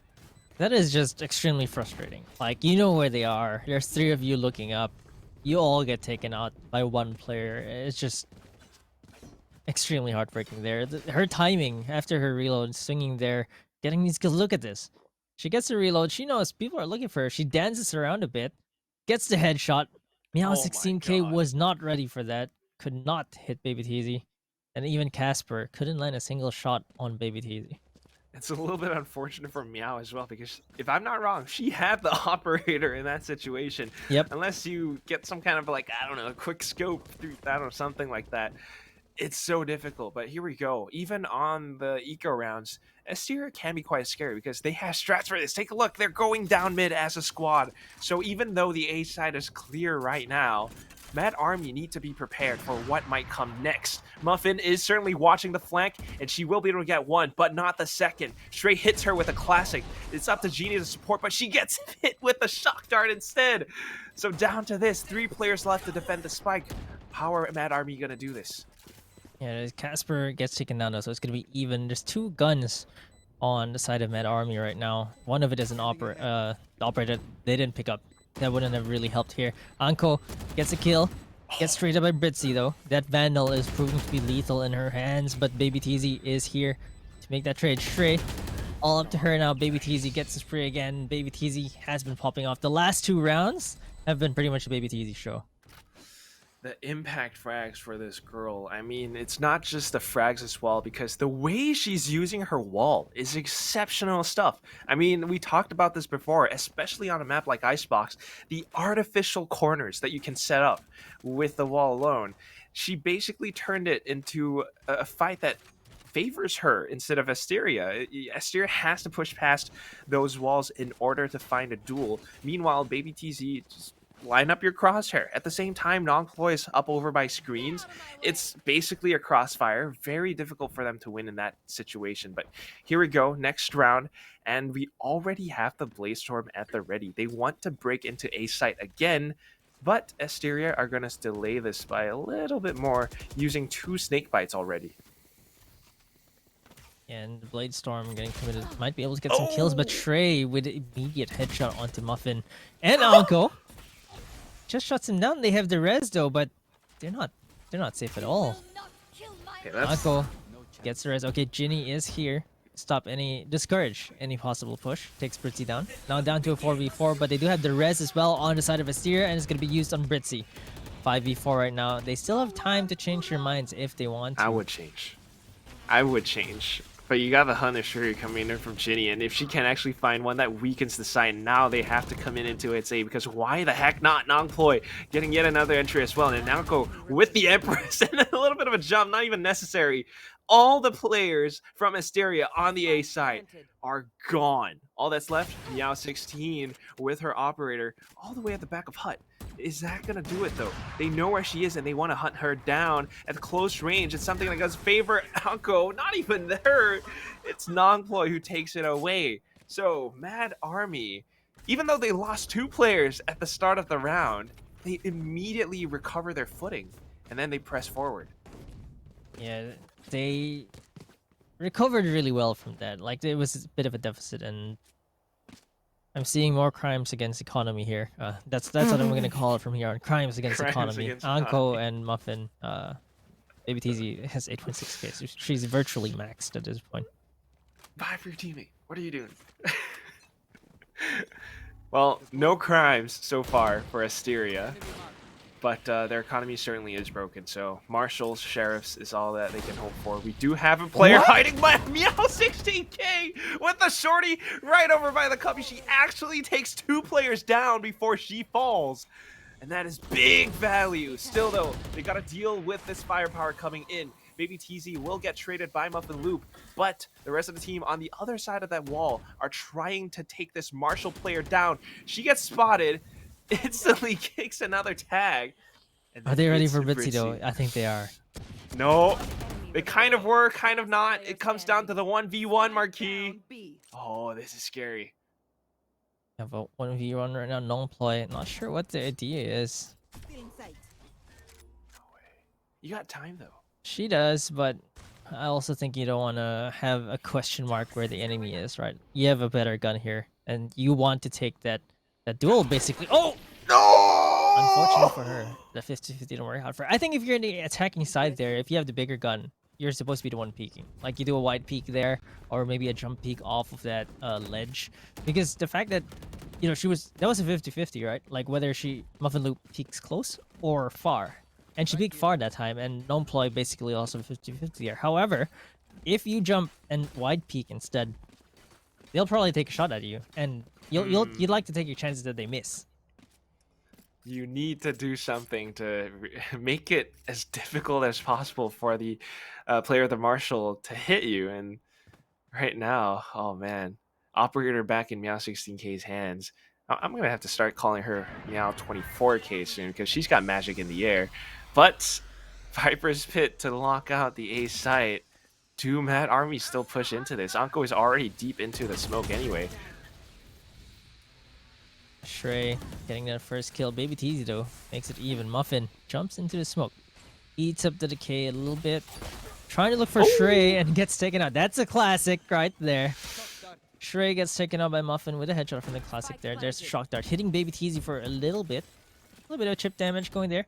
There's the res as well for Mad Army, so they can use it. Nongploy. Oh no, Muffin Loop was not expecting that. Quick peek from her to stop the flanks, and now it's down to 4v2. Meow 16k though, you're right, that's magic in the air, but Ginny says, no, stop this magic right now. We don't want to see your magic tricks, and Muffin is going to secure the round for Mad Army. Oh my gosh, it's a little bit of a back and forth, but once you see Mad Army starting to secure their footing in towards a site, they really dig in deep and they make it their home. I mean, even if there is a Viper's Pit, they're kind of fearless that way, and you got their teammates to support it because they're kind of reading the fact that, all right, if there's a Viper's Pit here, the way that they've been defending the A site thus far is it's pretty much only Shrey U on the site itself, and once they have that, they can overwhelm her easily with a classic. They get it down, they secure the spike plant, everything else goes according to plan. Now, changing things up a little bit though. They're going in towards me. Oh my god, Anko. She's just walking in. Wait, she didn't know where the shots came from? Oh no. Anko! Classic? A classic? No, she gets No. classicked instead. And the pistols are proving to be a bit lethal for the set of Asteria, but here's the Blade Storm. Meow 16k with full armor as well. I mean, if there's anyone who could pull this off, I believe she can. She's still trying to creep up green though. Yeah, I like how when Oh, you sh- see Jet's silhouette when she's creeping up, she's like really looks like she's creeping up. There's oh no, the flick from Nongploy. What was that? I didn't even see the my flick. God. I just know she wasn't looking at her. That's a really fast flick of that wrist. Inhuman reactions. As soon as she saw Muffin, as soon as she saw Meow. Yeah, we can look at her. Bam! Boom. Straight to the head. Oh my God. And that nets them round number 10 into its 6 and 4 now. And they're in the lead on the attacking side. Yeah, I mean they look really comfortable in this map. They still have 2 ultimates as well to use, so that's not something to scuff out as well. Muffin is now on the operator. They're just switching it between Nongploy and Muffin. They're both great operators, by the way. And Meow 16k still needs a bit of time to warm up a little bit here. Oh no, dashes into the wall, but she still makes it to safety. Still, though, this is Mad Army basically right at the edge of the site. They can get the spike down, as we see Sage player trying to do that right now, but Muffin Loop just pushing up forward will be able to take one player down, so weakening the defenses just a little bit. We also have Muffin hiding up over by Bell to watch any potential flanks, but right now she's a little bit distracted by the front. They're making a lot of damage coming in from screens, coming in from rafters. They're taking every single player down. Not even really necessary for Shrey, but she did it anyway. And just like that, Asteria managed to take a round back from that army. The retakes game are coming in now. Yeah, that retake was pretty clean, and Shrey with the timing as well wasn't overly eager on the flank. You know, sometimes you're eager for the flank, but she got the timing to the point where Muffin just thought, yeah, maybe there's no one flanking, so I'll just focus on the main fight right now. And then Shrey just came in just in time as her team was going in. I mean, that's a concerted effort across the whole team. It's a very lovely effort, but currently this is Mad Army's, I don't know, second, third attempt at hitting towards the A site. Sometimes it works out, but now I think it's about time, and Asteria have already adjusted to it. They're heading towards the B site now, and it's a lovely welcome change, but Nongploy making extra noise really hurts Asteria in the process. Still, though, they are sending players down mid. They are getting some info. Yeah, Shrey couldn't get the flick down. And she's getting rushed in. There's the Hunter's Fury and the Lyra as well. She's gonna have to run out. She gets tagged a little bit. They know it. Oh no, Casper actually takes Anko down. I thought she got dismissed, but Muffin takes Britzy down now, down to a 2v4, and it's all down to the Sage. She does have a rest though, and Britzy gets the rest. Muffin might be overeager to push her. Nope, she takes Britzy down. It's all down to Casper. 1v4 right now. They even have 3 ultimates. No, that's a powering squad she was looking at, and it's like map number 1. 7-5 advantage for Mad Army. 4 players just right past that toxic screen. We've seen that before, but it's from a different team this time. Mad Army, they're really prepared on this attacking side. I mean, kind of conditioning perhaps Asteria to head towards the A site, Nongploy taking a player down to start things off with an operator, and then just heading towards mid, heading towards B.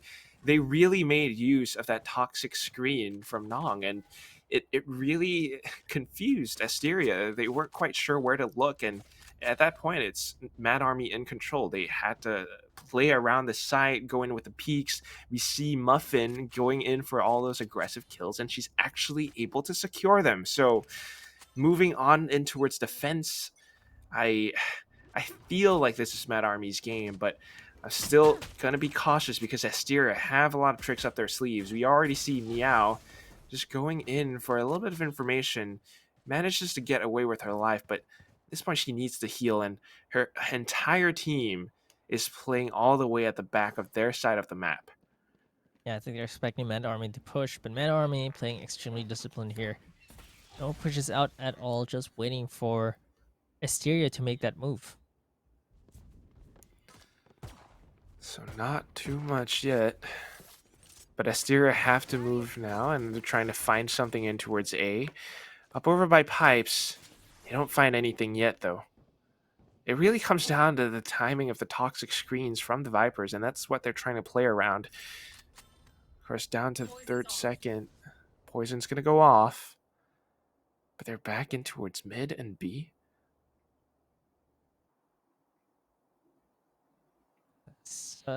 It's one of those things again that you run out the time. Baby Teasy, let's see if she can find Muffin Loop here. No, Muffin Loop gets a Wow. kill through the smoke. Baby Teasy, that is not a wall.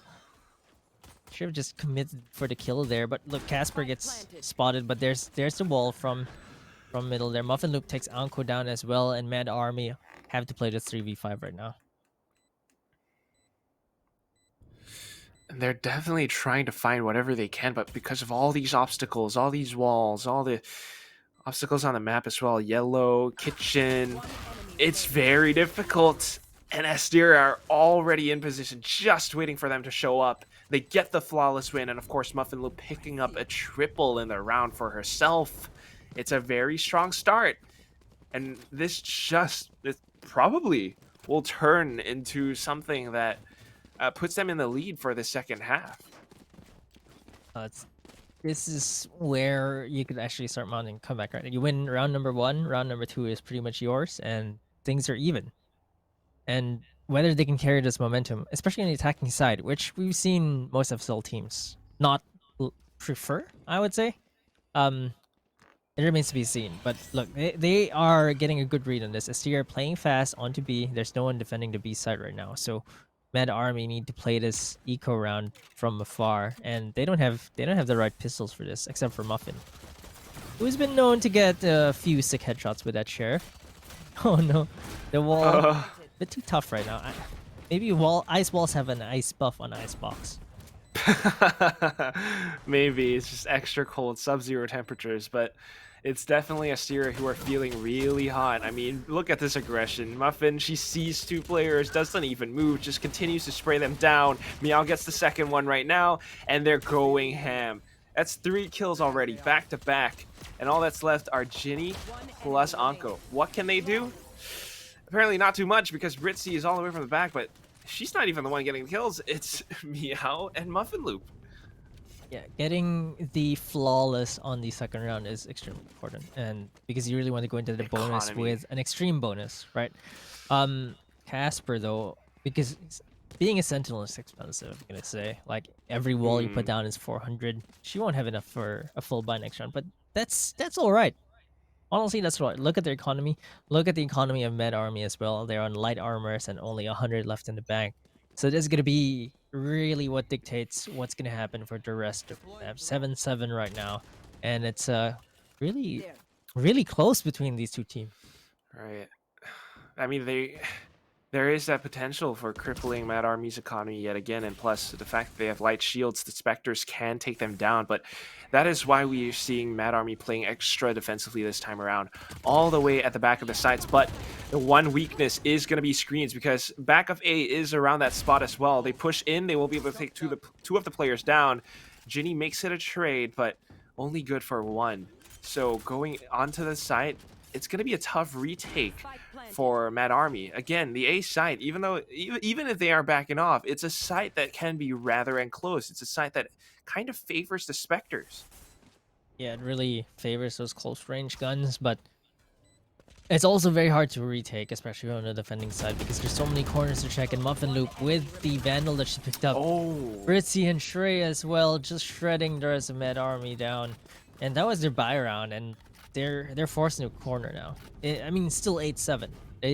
They're still at an okay 1-round disadvantage, but they're gonna have to rethink at how they're defending these sites. how do you rethink it? They're kind of, it's a 1-round disadvantage for now, but because their economy is crippled, they're going in with half buys. You got marshals, you got judges, you got sheriffs. They're trying to stack up on A, but if we take a look at our mini map, and this is what the Mad Army doesn't know, Asteria are heading towards B. It's all up to Ginny, in fact, to suss out this information and then try to call a rotation. Anko is going to go in and call it clear. Meanwhile, the team rotates back. Still going to be difficult, though. She eats a bullet to the face, down towards 14 HP. Thankfully, there's a heal, but I don't think that's going to be enough. The wall comes up, and that just makes it all the more difficult for her to find a clear shot. And they're up against big guns here, so they have to land some really sick shots. Muffin Loop gets one, gets a second as well. Now 16k. Bit of a wild spray there, but Muffin Loop gets a third, gets a fourth, gets the ace denied though. Casper's gonna get the last kill, but you know, if you're Asteria, you take this. We take these, and I mean, the fact that she's getting all these quadras, she's already got her Empress. I mean, she probably was good for like close to 2 Empresses if she hasn't popped them yet, but that's the thing that really kind of hurts Mad Army right now. Not enough ultimates. Their economy's like okay for a buy this time around, but they really need to make a count, because if they don't, they lose. Meanwhile, Asteria have got a big bank behind them. Yeah, I don't know what kind of defensive hold they need right now. They're playing back from B. A, they're not really playing forward. Maybe they need to change tempo. Maybe they need to push to mid, but they really need to change something up, because we're seeing the same things over and over again, and they get red. Muffin Loop with a headshot onto Muffin. It's Muffin supremacy here. They've been at each other's throats, I'm gonna say. the past has. 2 maps, right? Like, we just see them duel each other all the time. This time it's Muffin Loop that wins with a Vandal as well, and she took out the operator player. So, I mean, we're thinking about how they want to divide their resources. Mad Army, 2 players in towards A, 1 in towards mid, 1 in towards B. It's very easy for Asteria to just break in and overwhelm the site right now. In fact, you have Muffin Loop to just further distract any players on the A site. Meanwhile, the actual plant is coming down on B. Anko getting caught out with her knife as well. Oh, that sucks. That hurts. Yeah, Baby Teasy with a flank doesn't really should have called, possibly not clear for her teammate there, but lack of communication. Asteria is taking advantage of that 1v5 right now. I don't play. I don't think can do anything here. I mean, she can get a few kills maybe. Gets one. Does not get a second as Shrey takes her down. And like you mentioned, this is a buy round for them. And after this, maybe they still have a little bit of a buy, sort of. I mean, the loss bonus is going to pile up for them, right? And they're probably going to want to do something. All right, no. No, not enough cash to even get rifles, but it seems like they could. Okay, no, they changed their minds. Good choice, good choice. But you know, like I said, it's really about changing things up, because they're doing the exact same things every single round, and it's not working out for them. And I don't know why they just don't try something radical. You know, like I feel like Asteria have never shied away from trying something new, like a 5-man rush. And Mad Army, they're just playing the exact same defaults every single time and expecting different results. Now Anko's playing up front. I think that's pretty good, but Muffin Loop says hello. Peekaboo, quick headshot there from her. Shrey takes Muffin down as well. No damage taken yet, but Baby Teasy says, okay, here's the damage. Quick headshot onto Meow 16k with that Sheriff. But they don't really have much right now in the tank to make anything else out of this round. Not too much, not at all. Baby TZ still trying to find a couple more headshots, but she gets headshotted instead. And now Britzy lurking over by mid, catching Nongploy on the rotate. It's very unfortunate. They, like you said, they are kind of rinsing and repeating their same strats, their same setups, but it's not working out for them. And especially when you're on an eco, like I feel like that's the round that you want to try some random thing, right? But no, but you don't reveal your hand yet. Now look, they've changed where the Viper and the Jet are. They've switched the positions of Nongploy and Muffin just to see if this works out. Let's see. Toxic screen in towards the A site, but now Asteria, with all that bank, they can afford to play a little bit further. Going in towards mid now, they don't expect a huge drive-by by Baby TZ. It's going to be the operator gone for now. She's still trying to lock down this mid play, ensure that, even if there is a player that crosses into her two, she will be able to get that information. She has one slow orb at the ready as well, so has the option to drop that at any point in time. At this point, A is clear. There are 2 players anchoring that down. You got Muffin anchoring down Garage. The spike being dropped as well. What can Asteria possibly do to try and win this back? It really needed a change there. Now, once we saw that switch up, now it actually worked out for them. And I mean, not to discount any quick headshots as well from Baby Teasy. That was such a heads up play, like literally heads up. She just wide peeked and smacked the Meow 16K out of there like Muffin Loop did with Muffin. 30 seconds left. Same thing.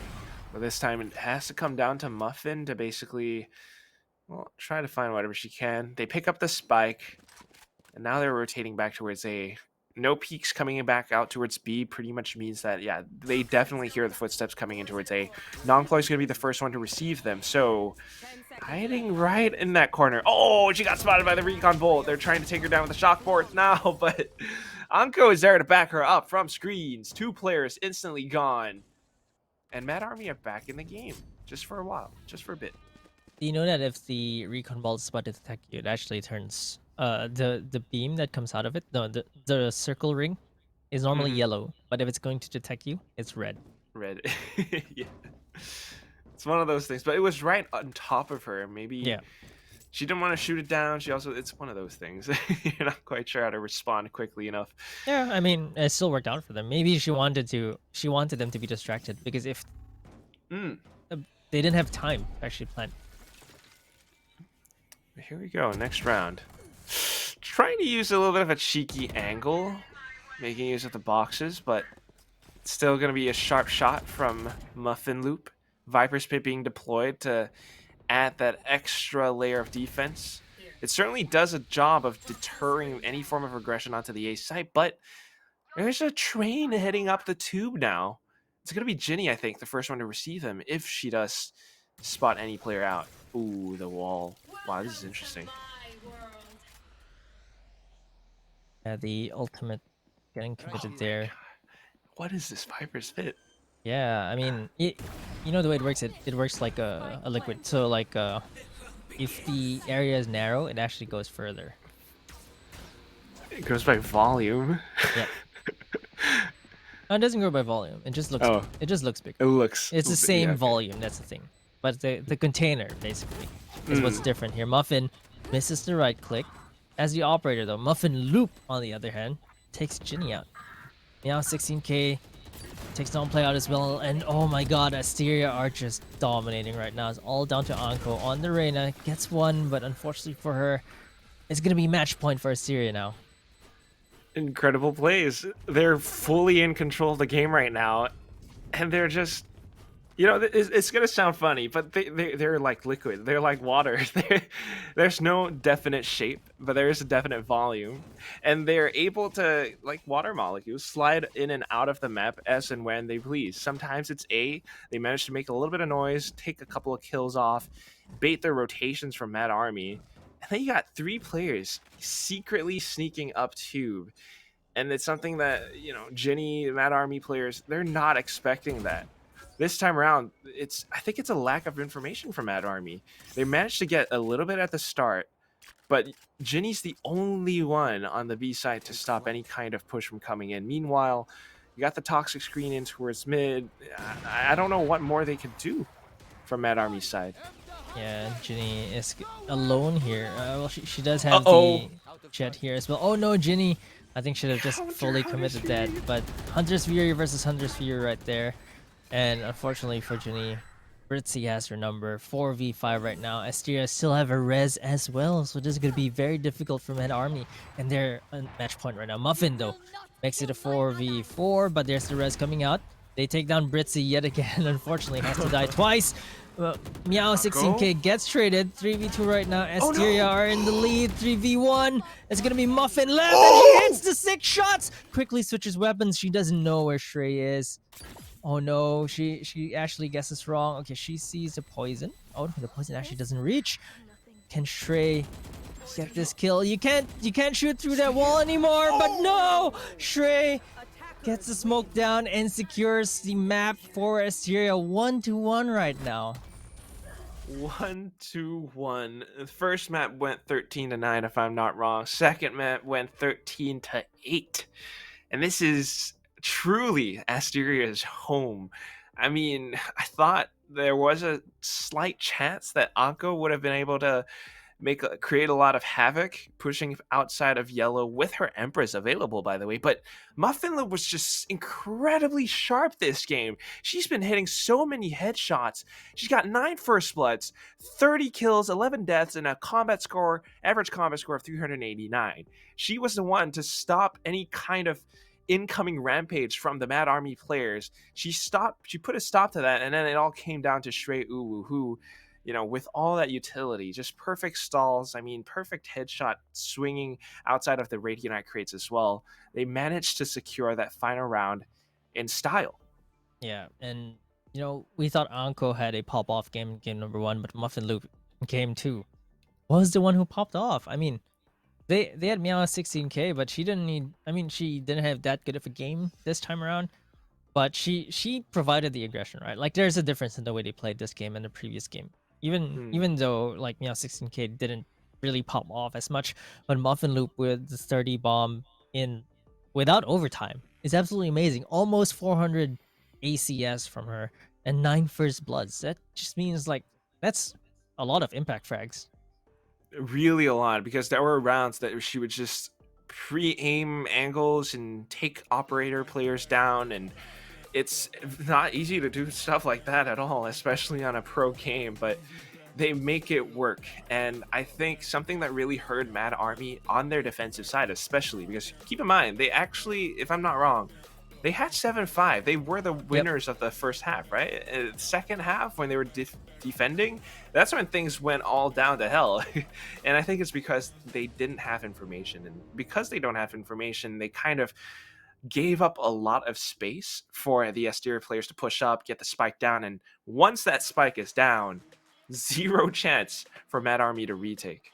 Yeah, and Muffin Loop just was really unstoppable this game. Like, almost without counting assists, right? It's almost a 3.0 KD ratio, 30-11, right? Like, that's absolutely insane. And if you count assists, it's more than 3, I think. I forgot how many assists she had, but she played really well. Oh, and yeah, 4 assists. So 4 assists. 3.0 KD plus 3.0 9 3 repeating of course. Yes repeating of course.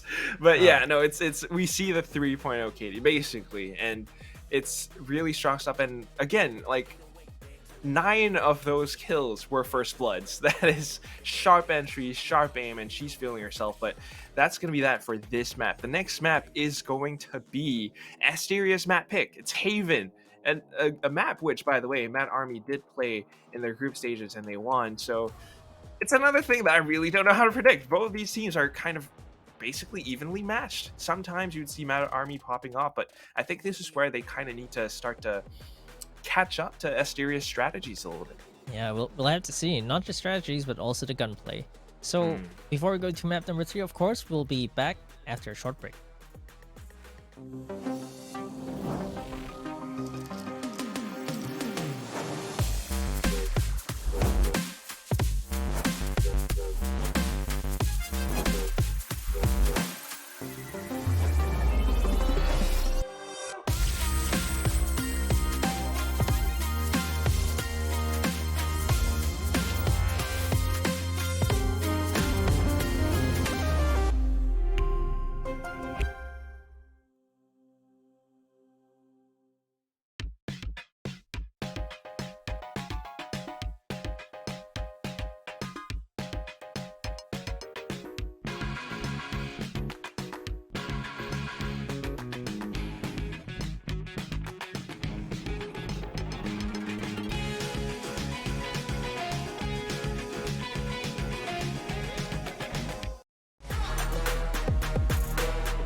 Money in the bank. Hit you with the 808.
Welcome back, everyone, to VCT Game Changers Southeast Asia. We are your casters, Key, and with me is Hey, I'm Quack. And we are in game number 3 of this upper bracket finals for qualification, of course. Like, this is a best of 5 because whoever wins this series will qualify to FSL. And between Asteria and Mad Army, right now it's tied to a 1-1. And we've seen Reina players pop off for both maps. Oh my gosh, the Reina players, don't even get me started. Muffin Loop, incredibly sharp on Icebox, man. 30 bomb, I think it's the first one that we've seen without overtime. For this upper bracket final, yeah. Yeah, it's really a great performance from her. Like, no one was even close, I'd say. Not from either side. And Muffin Loop is just on an absolute tear. Reminiscent of how Anko was, but even better in that map too. And now we're going to map number 3. Of course, the map pick, like you mentioned, is going to be Haven. So it's going to be a bit different here because it's a serious map pick. And they still have Meow, of course. She's still playing from an alternate location because of her power outage. So still a bit of a hiccup, I would say, for the side of Asteria. But Mad Army, let's see if they have something that they can bring out of the bag here. They were brought to overtime by Vitality Estelle on this map. This is where they actually eventually won 16-14. And something interesting here, Mad Army likes to pick the Cypher here. Yes, they do. They like to go with that sort of old school Valorant team composition. I mean, you got Cypher, you got Omen, you got the, well, Reyna Jet combo, of course, but almost always just Sova. And the Omen and Cyphers are the standout picks for me because it's something that people have evolved from. I mean, the fact that you're going back to it either means that maybe you're comfortable with it, or maybe you actually do have a lot of different tricks and setups that could trap your opponents. I mean, Cypher now with the tripwire buff, that can actually be quite effective. And Omen Shrouded Steps, especially into certain spots on a map like Haven, is actually very effective as well. Yeah, we'll have to see if Mad Army are going to pull off the exact same thing. But like you mentioned, those are extremely great pieces of utility as well. But on the side of Asteria, we know that they are capable of running the Phoenix as a flash. They like running it on Shrey. I still remember Shrey's performance on the Phoenix against Galaxy Racer, or not the now Nigma Galaxy. And now Nigma she's amazing on that Phoenix. And if they can flex a Phoenix plus a Sky or a Phoenix plus KO, that's going to be too many flashes to take care of. Because on Haven, there's 3 sides. Attacking side is arguably the favored side here, and Asteria are starting an attack. They are starting an attack, and that is where I'm not very sure what's going to happen. I want to see what Asteria has in store because they have made some changes to their teams. Aside from playing from an alternate location, they got new players, they got seemingly new strats, new agent compositions as well, and that's where I think they might actually be able to catch Mad Army off guard. And Mad Army, they're playing somewhat standard. This is a map that, can be very tricky just because there are 3 spike sites, but Ginny is that mastermind who can, basically control every single site just by sheer manipulation of her teammates, telling them to, okay, post yourself up here, give me the information that I need, and then I'll formulate a plan through that. But Asteria, with their agent selects, if it's something new and interesting like this, I mean, you got the Sky coming out, you got the Astra, it could be very tricky for Mad Army to deal with because you got information gathering tools, you got 2 initiators, and Sky can double up as that duelist. Plus an Astra that can effectively control the entire map just because you have Astral Form, you have 5 stars to work with. It's going to be something that Mad Army has to be prepared for. Yeah, and whether they're prepared for it or not, we'll have to see. But the Cypher is going to be countering this Jet. Like you mentioned, the tripwire, it's back to the slingshot mode, right? Like Muffin Loop can't just dash in and break those wires. She's going to get slingshotted out if she does decide to do that. But, if you just don't go to the site where Cypher is, potentially you could dodge that. So I wouldn't say it's an immediate counter, but Anko is still going to be on that Reyna. Don't play Astra. Let's go. She's flexing her agent pool here. Omen, Little bit. Viper, Astra. Because so far we've been seeing Omen, never anything else. Maybe Viper and Icebox, but that's about it. Now she's going to Estra on Haven. Okay, okay, let's see what she's got. But generally, it seems fairly even for now, with the exception of perhaps um, there is that Killjoy on Asteria's side as well. Yeah, the Killjoy. I like the Killjoy, especially because you can use the lockdown. I think that's Hmm. what really separates Cypher from Killjoy. Cypher's tripwires are really good at holding. Killjoy doesn't really hold you, but discourages you with her Nano Swarm plus um alarm bot and the turret as well. But meanwhile, Cypher is, fundamentally they're very different Sentinels. Like you could say that, yeah, they're the same role. But what does Cypher do? It's a mix of smokes, a bit of X-ray information. Killjoy Yes. doesn't provide that, and the neural theft, which is more information as well. So he's Cypher is a defensive information agent, while Killjoy is a defensive discouraging agent. Discouraging. Yeah, I think it's something that it definitely can work out for both sides. It all comes down to how you play it. The tripwires are effective for sure, but the cyber cages are the ones that I'm more curious about, because if you can play around that, you can effectively trap players and possibly take them out as well, just through the audio cues or just because you're hiding inside your own cyber cage. But right now, tripwire will be spotted out, and it's going to be taken out by the Killjoy player from Asteria's side. They're trying to post up positions, but Muffin getting a little bit curious as well. She gets spotted out, down to low HP. Meow 16k takes her down. Muffin Loop is going to eat a little bit of damage as well, though. And that brings us back That's a to a classic. 4v4, man. No charges left. Classics dashes into walls. Sheriffs, she's trying to find something. Will be able to take one headshot before she falls. But the rest of the squad, oh my god. They made it in and they took out every single player. It's all up to Nongploy.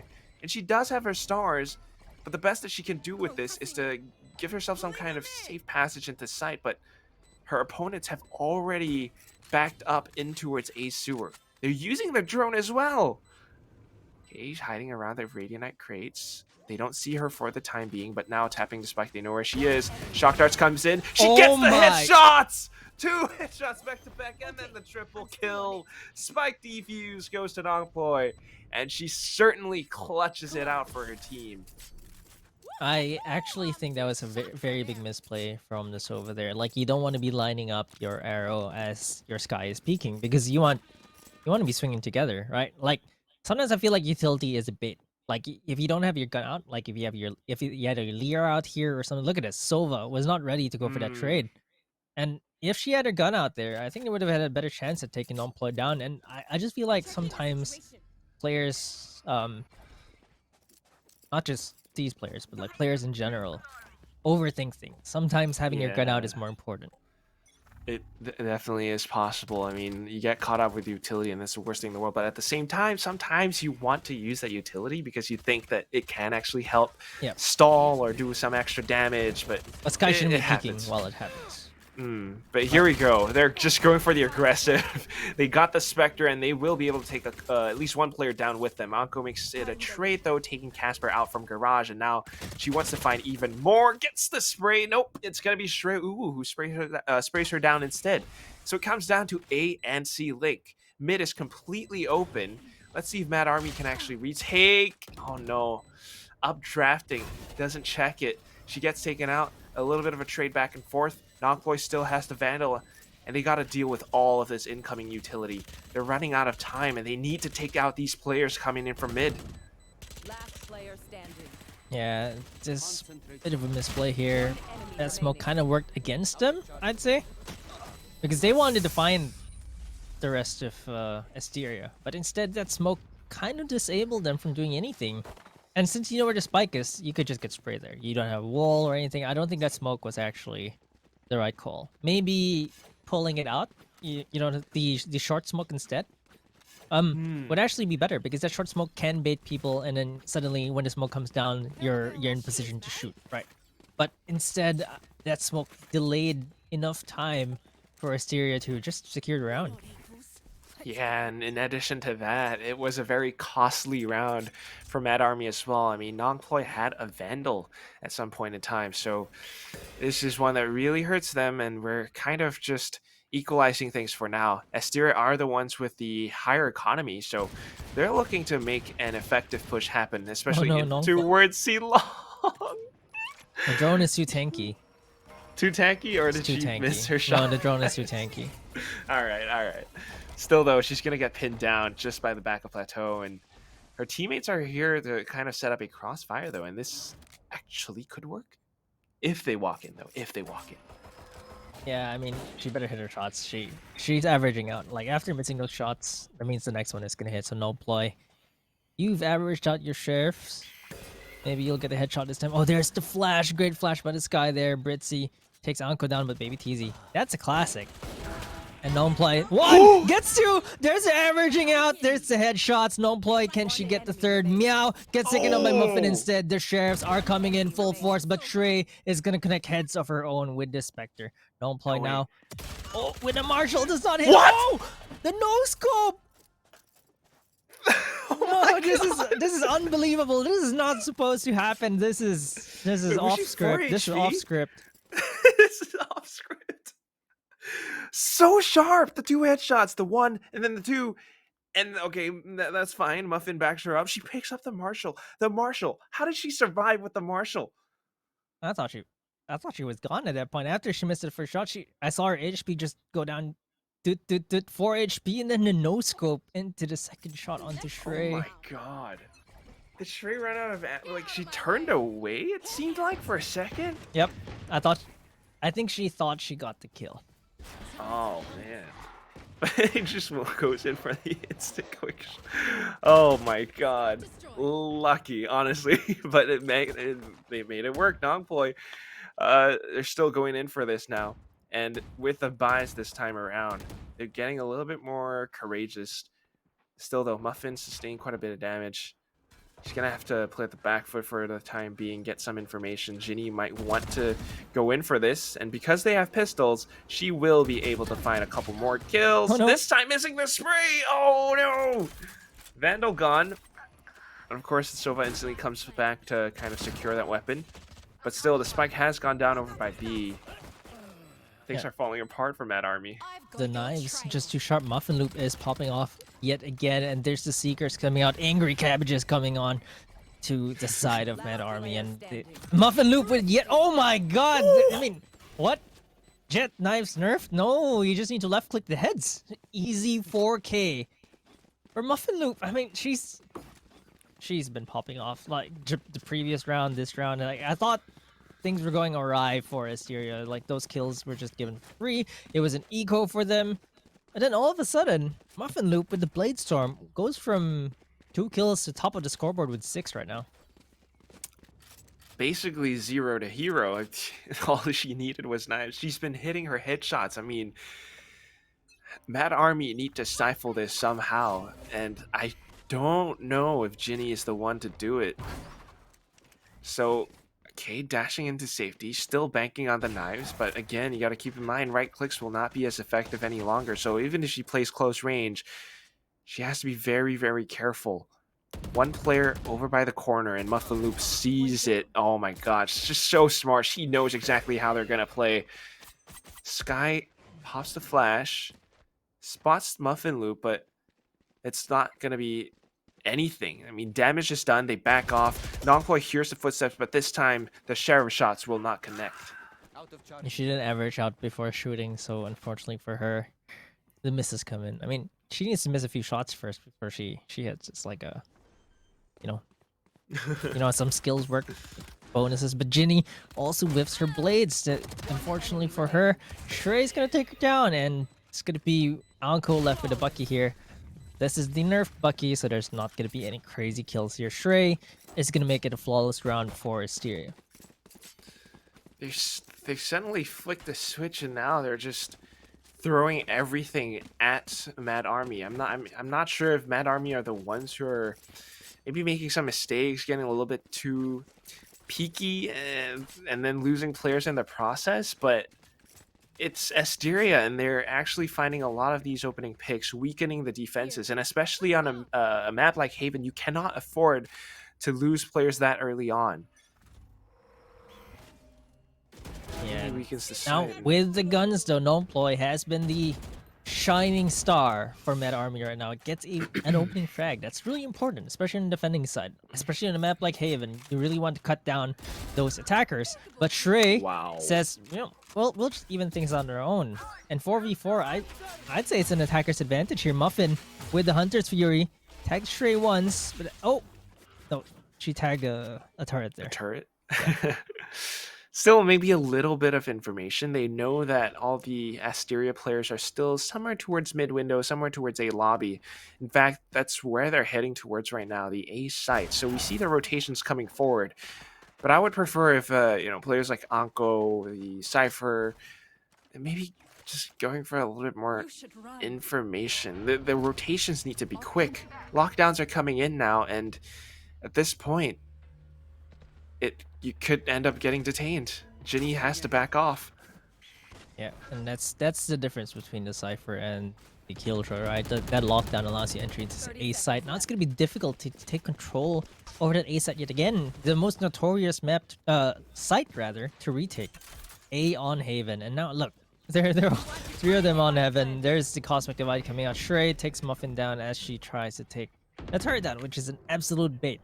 Now Anko doesn't know, like, should I jump out or should I not? And look, I think she missed the opening there. I don't think you can jump out. That one Cosmic Divide coming up at this very moment just basically means your round is over.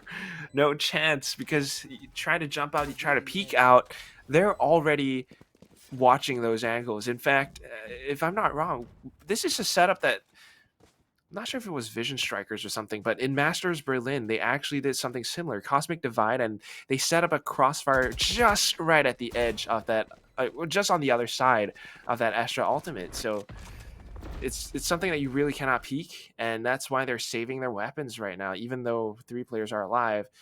Hopefully, with the operator still in Ginny's hands, they might just be able to turn things back a little bit in the next round. Yeah, let's see. I really starting to feel Asteria get into their groove with this lineup. Like, man, it's just everyone popping off. Right now it's Shrey, the most notorious player with 100 ping. By the way, just to explain to who's watching, Shrey is actually playing from Australia, which explains her 100 ping. And she has been playing from Australia all this time, so man, those are some training weights that she needs to be carrying around. Imagine if she played on LAN. It's absolutely insane. You drop the weights. Quick headshot, quick second. Does not get a third though. Muffin loop with the trade. 2 for 1 though, and Med Army. Alright, it is basically getting carried by Nonploy right now. She's on a tear, but the rest of the team, they're gonna need to show up. They really need to. You can see that Ginny is doing a lot of thinking. She's trying to figure out where the Asteria players are. As soon as 2 players go down, she instantly rotates back. But sensing a little bit of fire, she's gonna try to reposition around B site. Allows for Muffin to peek out and take Muffin Loop down. But now they gotta be careful. I mean, this is where I think you want to pump the brakes a little bit, because you continue to get over aggressive, and I guess you can get some more kills. Ritzy's gonna be the one to bite the bullet next. And now, Mad Army swing things back. Good calls by Ginny, I suppose. Yeah, I mean, not just the calls, but also the aim. Like, we really need to see much more from not just Muffin, non-play as well, right? There's a 2 for 1 without any support at all. Absolutely amazing. And I mean, Ginny is actually on the Jet this time around, and Muffin on the Sova, which is a role reversal. Probably because maybe Muffin knows the lineups better for Sova. Maybe. But now into the next round, and you got to keep in mind, Asteria have been building up this big bank. So they're going to use that, but Ginny just shuts the initial push from Shrey Uwu with the operator. So now the remaining players in towards mid. They want to get information, but they can't. And Nongploy is switching her positions up as well. She's been so sharp at anchoring and watching angles that she can just take you down as soon as you peek. So now Ginny comes in to back that up. Yeah, Could she's be not been operator having a versus good operator. game, but This operator is working out for her right now. Ginny really showing what she can do with this op. But Uh-oh. Muffin Loop. Oh, Here. she looks away. She saw it, and the ping came out. Oh, okay. At least now Ginny knows where she is. Might be able to get Muffin Loop here. Oh no, there's. Oh! This is where you type jet diff. This is where you type objective. Hurt your opponent's mental game. But still, you got 2 players remaining. Casper's down to basically, virtually 1 HP. How do you work around this? Maybe TZ's going to go on an adventure right now. Who's got the cookie? The cookie jar. It's baby TZ. Double kill from the back. And now this brings us at a tied score, 4-4. Hey, I'm just gonna say all 3 maps have been so close. Like the first half is only at most a 2-round lead for one side, and look at Nonploy with 11 kills. My thanks. Like it's just Goes here. she's playing really well, and she's a controller, right? Anko hasn't showed up yet this map. She has the Empress up, but she's not able to get those kills yet. On the other hand, Asteria. I love how sharp she is, but I'm also a little bit scared. Just because she's the controller, right? Because if she dies really early on in the round, yeah, Exactly. no more smokes. Exactly, you know, and Ginny is on the seaside. Okay, that drone isn't that tanky anymore in the face of that operator. So the drone is gone. No one's gonna get tagged. But Muffin Loop is sneaking in garage Oh, with the no. Blade Storm. Let's see if Nongplay can actually catch us out. There might be some great timing here, but no, Nongplay goes into Astral Farm. Muffin Loop, I don't think he hears that.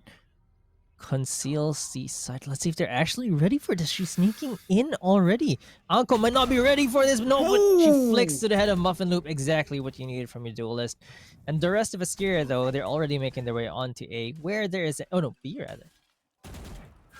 Where the Instant reactions Sova are Recon good. Bolt spots them. So, okay, Asteria, they're a bit lost right now. Ginny gets another kill as well, but Casper takes her out. Quick headshot from the Astra there. That's just so punishing if you're opping. You know, someone drives by with a Vandal and then just disappears you. Uh-oh. And then, And that's the thing. This is how Mad Army are adjusting to Asteria's advances now. The drive-bys, the information starving. Asteria are so confused that they have to gamble on a site, and now they're trying to go in, but they get met with all this resistance from Anko, from Muffin. Every single thing being thrown at them now, and Mad Army are the ones in the lead by 1 round. yeah, Mad Army. The rest showed up that round. Ginny with her own kills. Ginny, Anko with yes. kills. Nonploy with the pull for the final kill there. Man, everyone's showing up.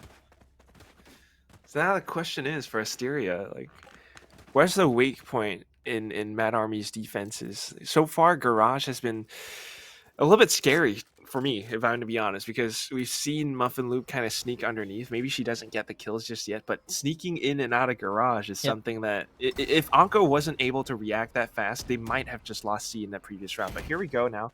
It's going to be the 5-woman rush in towards the C site, but Britzy with the Hunter's Fury, maybe a little bit of a team tagging situation going on. They wanted to stream in and maybe use the Hunter's Fury to cut them off on a rotate, but in that one spot, it wasn't that effective. And Anko, being the anchor off the site, will be able to take down 2 players before she falls. Genie comes in with the support. She gets traded, but Baby TZ's already hot on Asteria's heels. It's all up to Muffin Loop in this 1v2 scenario, and she only has app drafts to work with. They know where she is as well.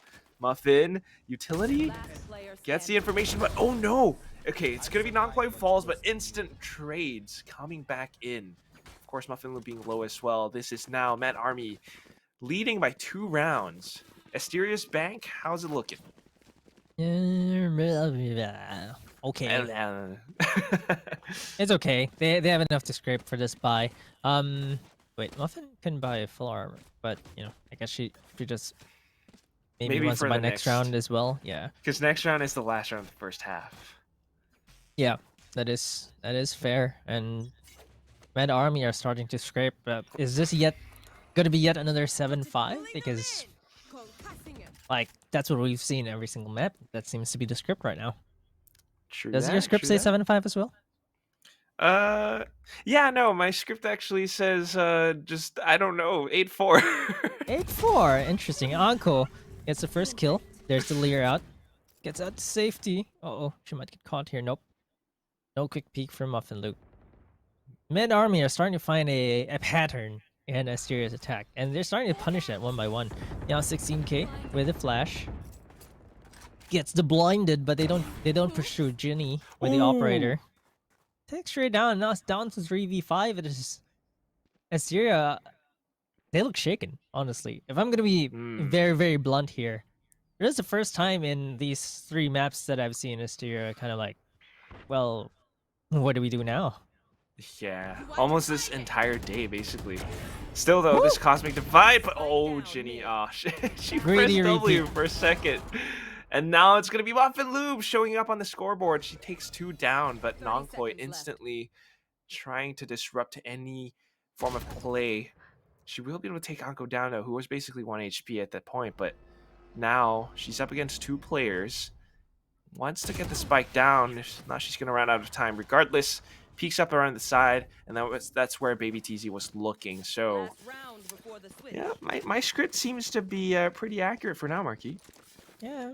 I mean, it could be either, right? Like, Still could. still be But either. looking at the economy, yeah, sure, but I wouldn't count Asteria. Yeah, they have Muffin, right? Like That's a good point. still been on a tear. She's still topping the board for both teams right now.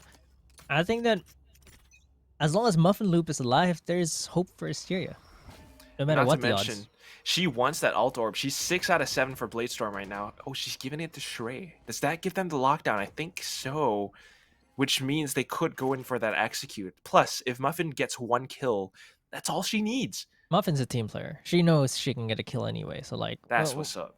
yeah, exactly. Like, we need a lockdown before we go into the site. The Bladestorm They can wanna- come after. They want to execute on A. That's exactly what they're going to do.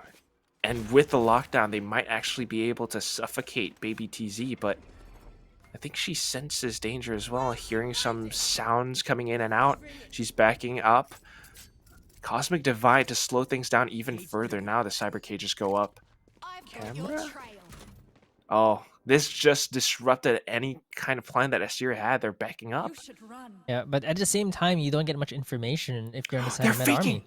They're faking. Exactly. So this lockdown is a complete fake. This wall, the Cosmic Divide works both for and against you. It's an Double-edged, absolute man. double-edged sword, and that basically just sold the fake so hard. This lockdown. Okay, they actually send something. Med Army. They know it's gonna be likely C, and there's a Hunter's Fury getting committed. It's gonna burn a little bit of time, but there's still quite a lot of time for Casper to plant this. So this spike is gonna go down to Shrey.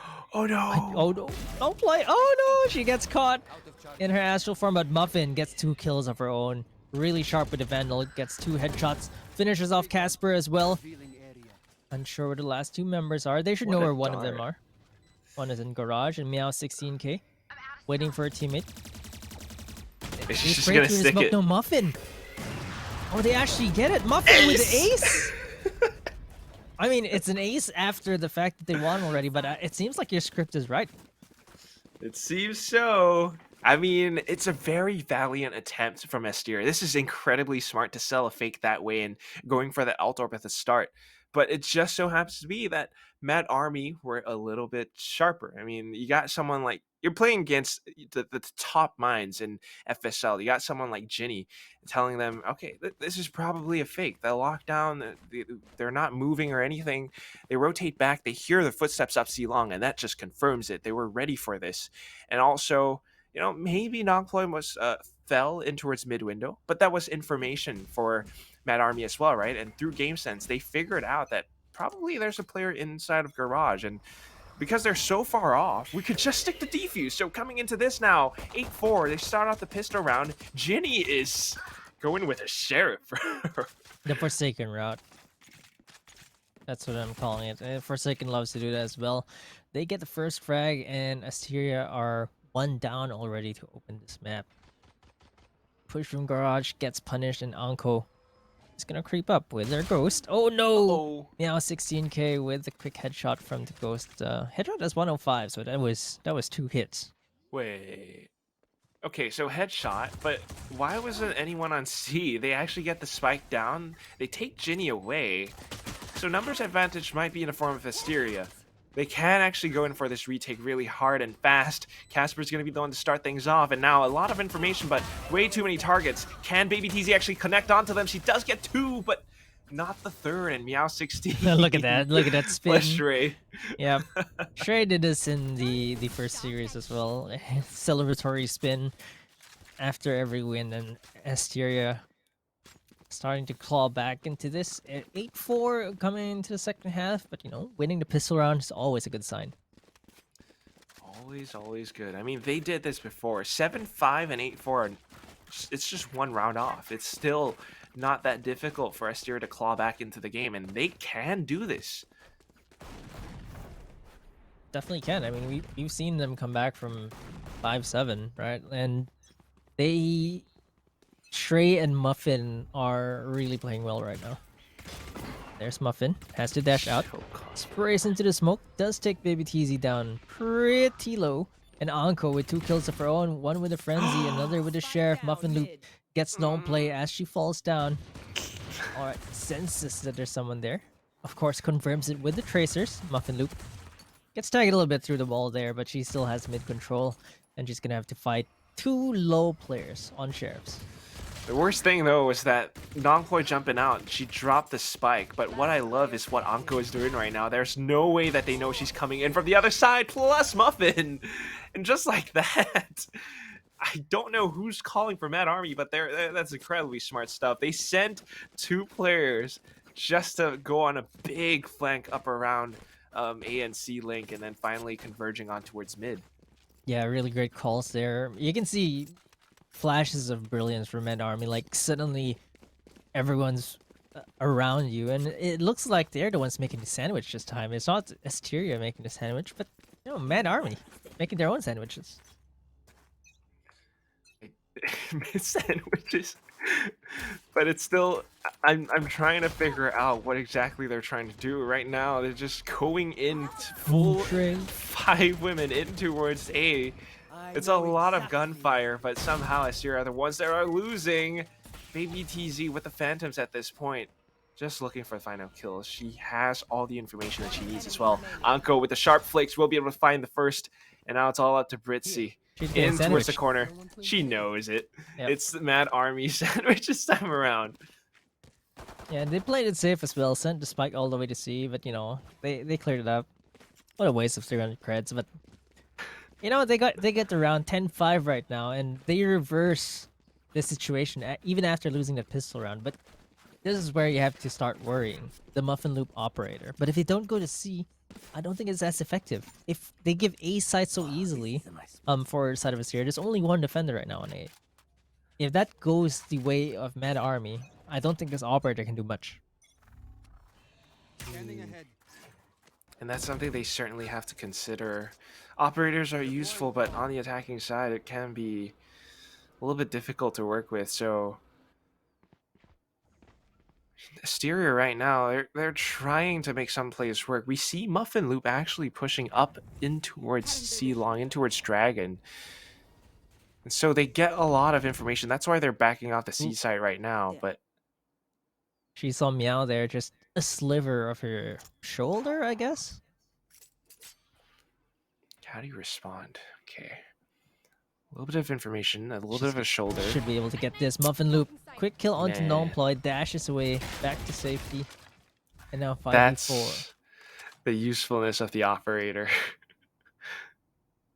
That's why Jet Op is pretty good, because you could just dash back to safety. And now she's watching Garage as well. Mad Army has no choice but to either go A or B, and right now, certainly it's going to be B. Shrey is here to stop them, but she eats a face full of bullets instead. It's Anko peppering them full of it. Has her Empress up as well. 30 seconds remaining, and Ginny is just trying to watch every single possible angle, but the one angle that they might not expect is Muffin Loop coming in from mid. They're not exposing to 16K mid as at well. all, though. Meow 16k with a straight headshot onto Baby T's. They know where the operator is now. They heard it, but Anko doesn't realize that she's exposed, gets taken out, but Muffin takes Muffin Loop down, and it's now down to Meow 16k. 2v1 right now, but both players are playing off the spike. My gosh, okay. Hey, Muffin, get a better gun. On the No, floor. too late. No. Presence of mind, everybody. Presence of mind. Oh, hey, but she sprayed really well with the Spectre there. It probably felt like a phantom in her hands just now. Well, teammates buying up for her. And at the very Wait. least, Asteria's economy. No, What, Ginny, what the You've 8,000? got money. Okay, there you go. Oh no! Is No! she trolling? Wait, Is this? they made a What mistake. is? They dropped one too many guns, I think. Is she gonna draw another letter J somewhere? With the Odin? Is that how this works? I don't know. She did it with a pistol on Oh, Icebox. there's a tanky owl drone again. Does not spot the corner though. So Meow 5 stack 16k is gonna be really sneaky. Yeah, another 5 stack, and they almost met the 5 stack as well. But Mad Army are playing this very disciplined, playing this very slow. Anko gets spotted. Still 4 players onto that C garage area.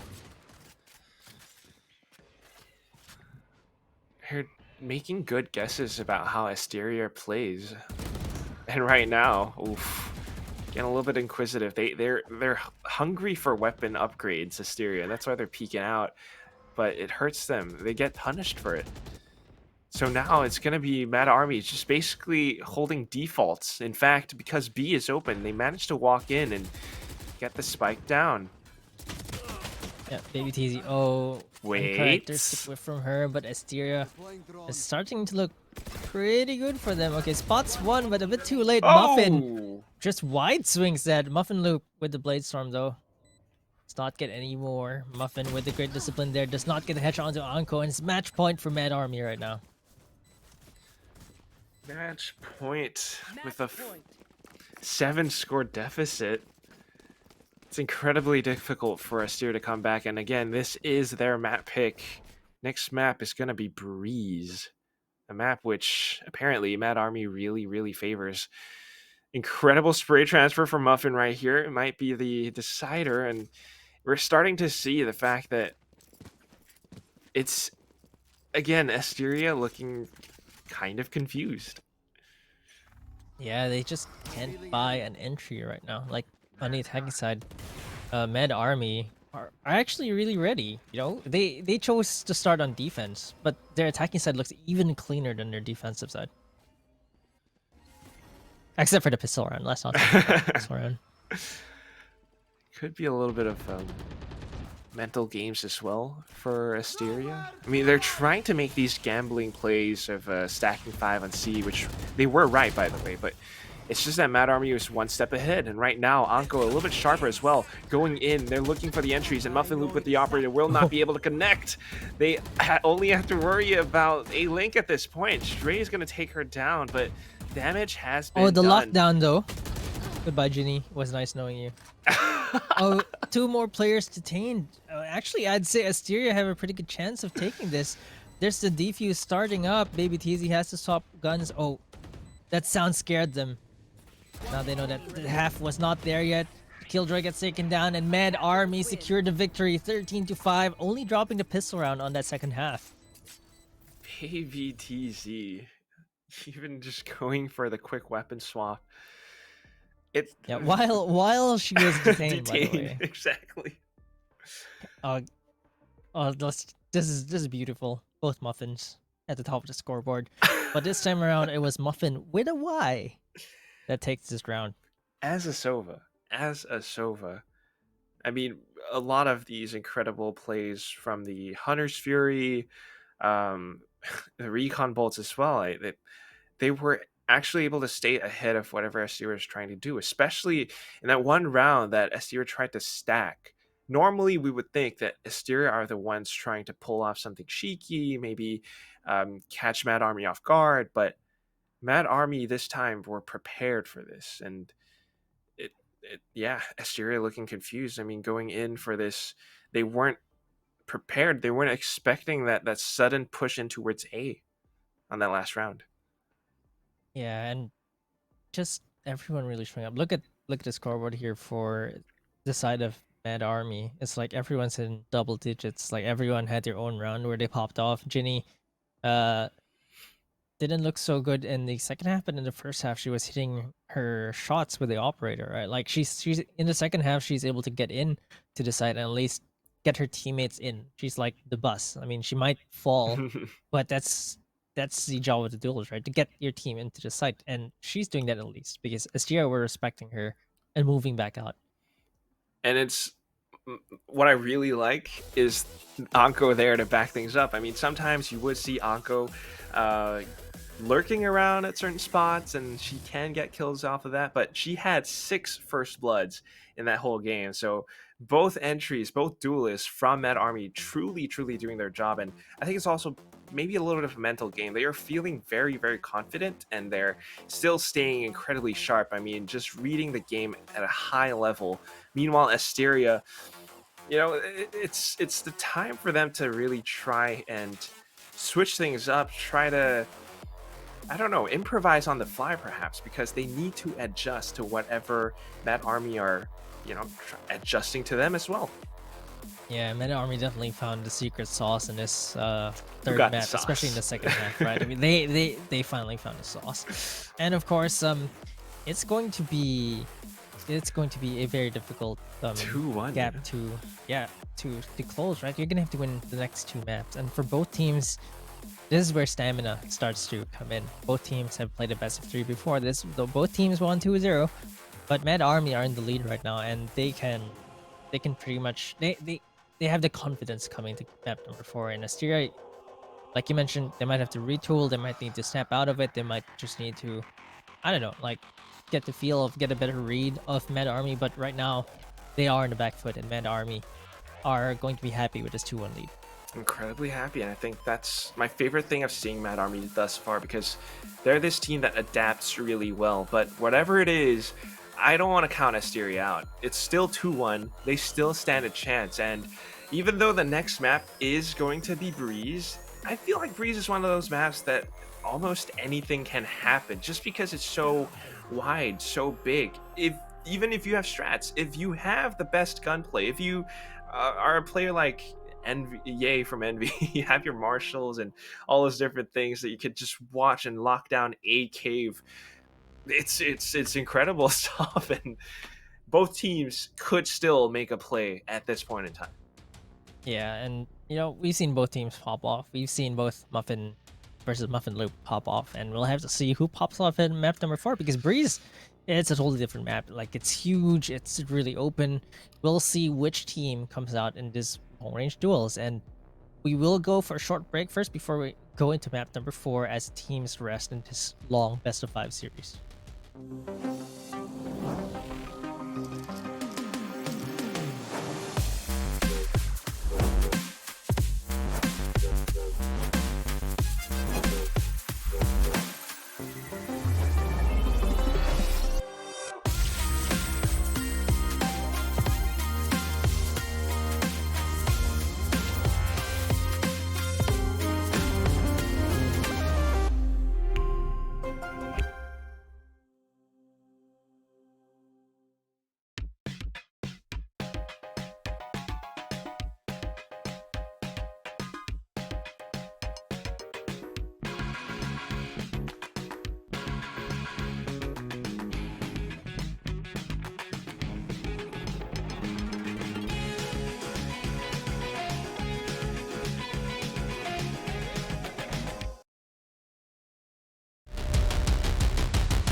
Welcome back, folks, to the FSL Wildcard VCT Game Changer Southeast Asia Best of 5 Upper Bracket Finals. We are your casters. Hey, I'm Quack, and along with me is Marquis or Key.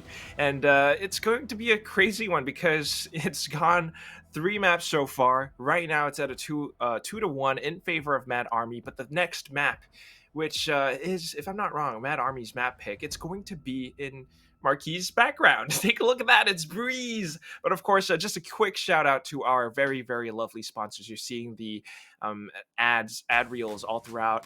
It's Intel, Yahoo, and of course our newest partner, Secret Lab Chairs. And we got it right here. It's pretty cool. Dodge a bit. Yeah. Dodge there a you bit. go. Secret Lab. All right. I mean, we have been in very close matches today, except for game number 3. It looked really close after the first half, but then Mad Army went real mad and ran away with the game. And Asteria, they're gonna have to dig deep for the next map, because next map is Mad Army's pick, and hey, better be ready, because honestly, Breeze is such a huge map. Like, you have to be ready, especially on the defending side, where the map is just so huge. You can get overwhelmed by attackers really quickly, especially on the B side. On the A side, if you're not ready as well, that Viper Roll is just gonna cut your rotations. And Mad Army, I mean, we've seen flashes of brilliance from them, but at the same time, we've seen Asteria pop off as well. So which begs the question again, every game I will ask this question, game. Which muffin is supreme? I don't know, but for now, it kind of seems like Muffin Loop has been... She's the sharpshooter for Asteria. Of course, Muffin is no slouch herself, but they're both kind of even in that sentence. The one thing that I do want to point out is that Asteria's other members, they've kind of dropped the ball a little bit. We need them to step it up just to bring things back to an even footing, because on a map like Breeze, if you're not sharp, that could be a very, very big detriment to your team's process. Hey, they've all been pretty sharp today, and we've seen some sick headshots. And let's really see who comes out sharper, because honestly, it comes down to whose Vandal shots connect to the heads first. I mean, we've seen drive-bys and deletions, like operators, no problem, easy Vandal one-taps out of from random players, like everyone in this matchup. And Asteria versus Mad Army is really reminiscent of FSL Open, where we saw Big Scythe and who else were in overtime? Who were Big Scythe against? Kid My Orc. It's like that matchup was also really close, right? Like, it feels like these teams are just... I mean, some of them are actually from those teams, right? Like Kid My Orc player Polly was actually is now in Mad Army. I mean, now they're just all playing really, really well. We've seen this is the outcome of the power vacuum that was left behind by the wildcard stage, and basically we're gonna start to see some teams rise up and of course challenge the best teams in FSL League. And now we're gonna go into agent select. This caster is not gonna delay too much of your time anymore. Because, Caster, start game. Caster, start game. Start game. Finally, yes. I've game. clicked it, guys. Okay, there we go. Whoa, Anko. Highlighting the Yoru again. I think she's baiting us. Hey, she played really well with that. Yoru on Breeze. It's not so bad. It's not bad. I mean, honestly, I like it. Like, if you ask me to choose an agent on Breeze, it's gonna be Jet number 1 and Yoru number 2. Just by nature of his teleports, I think with a little bit of team play, it's even more effective. I just think Yoru, thinking about it now, Breeze and Fracture are kind of like Yoru maps. They're a bit more viable there because of the two sides. Like, you can rope, immediately join your team on the other side after making a distraction on one side, right? Like, it just feels like Yoru, like how they made Viper viable with Breeze, Yoru can be viable, I believe, in Breeze and possibly Fracture as well. But it's a lot safer, I guess, to go Nope, with Reyna, she's baiting so me. she's back. I mean, I'm pretty sure she's watching the stream and is like, hey, these casters don't know any better. She baited. That was when Breeze was first enabled. That was when Breeze was first enabled for competitive, and now she just highlights it until the last 2 seconds, man. I mean, do this to me. I got And hard. excited for it like just a second. Yeah. When it came down to, like 3 seconds, back to your and then back to Reina. Oh my god!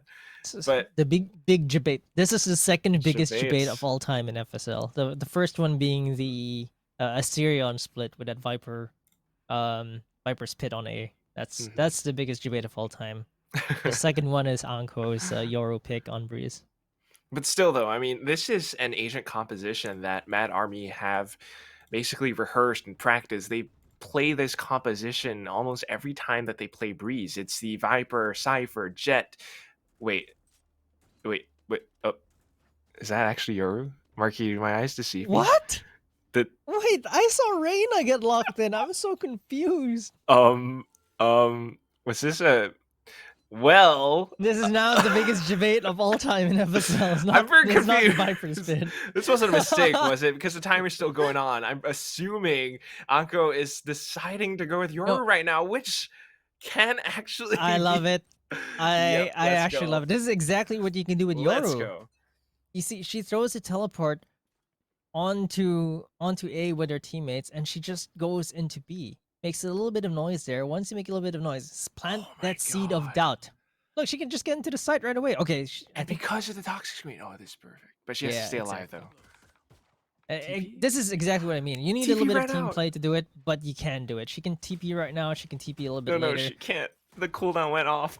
Oh, I mean, she held 3 of them at mid though. I'd say she did her job either way. Spike goes down, but Mad Army, the Sky does get taken down, so it's down to a 4v5. Let's see if Anko can actually connect. Well, they're gonna have to hold on to this for dear life. Asteria are still sharp, and they are going in for this. They're overwhelming in a cave position right now. Ginny's going to take one down. They'll make that a second, and now Baby TZ onto a third. Shrey is going to do whatever she can from the other side while Britzy tries to stick it, but it's not going to be easy at all. Nong with the Sheriff, dude! She's actually nailing these shots, and now Anko suddenly coming up from mid-wooden doors. Shrey Ooh is feeling so that uncomfortable teleport, on the though. site.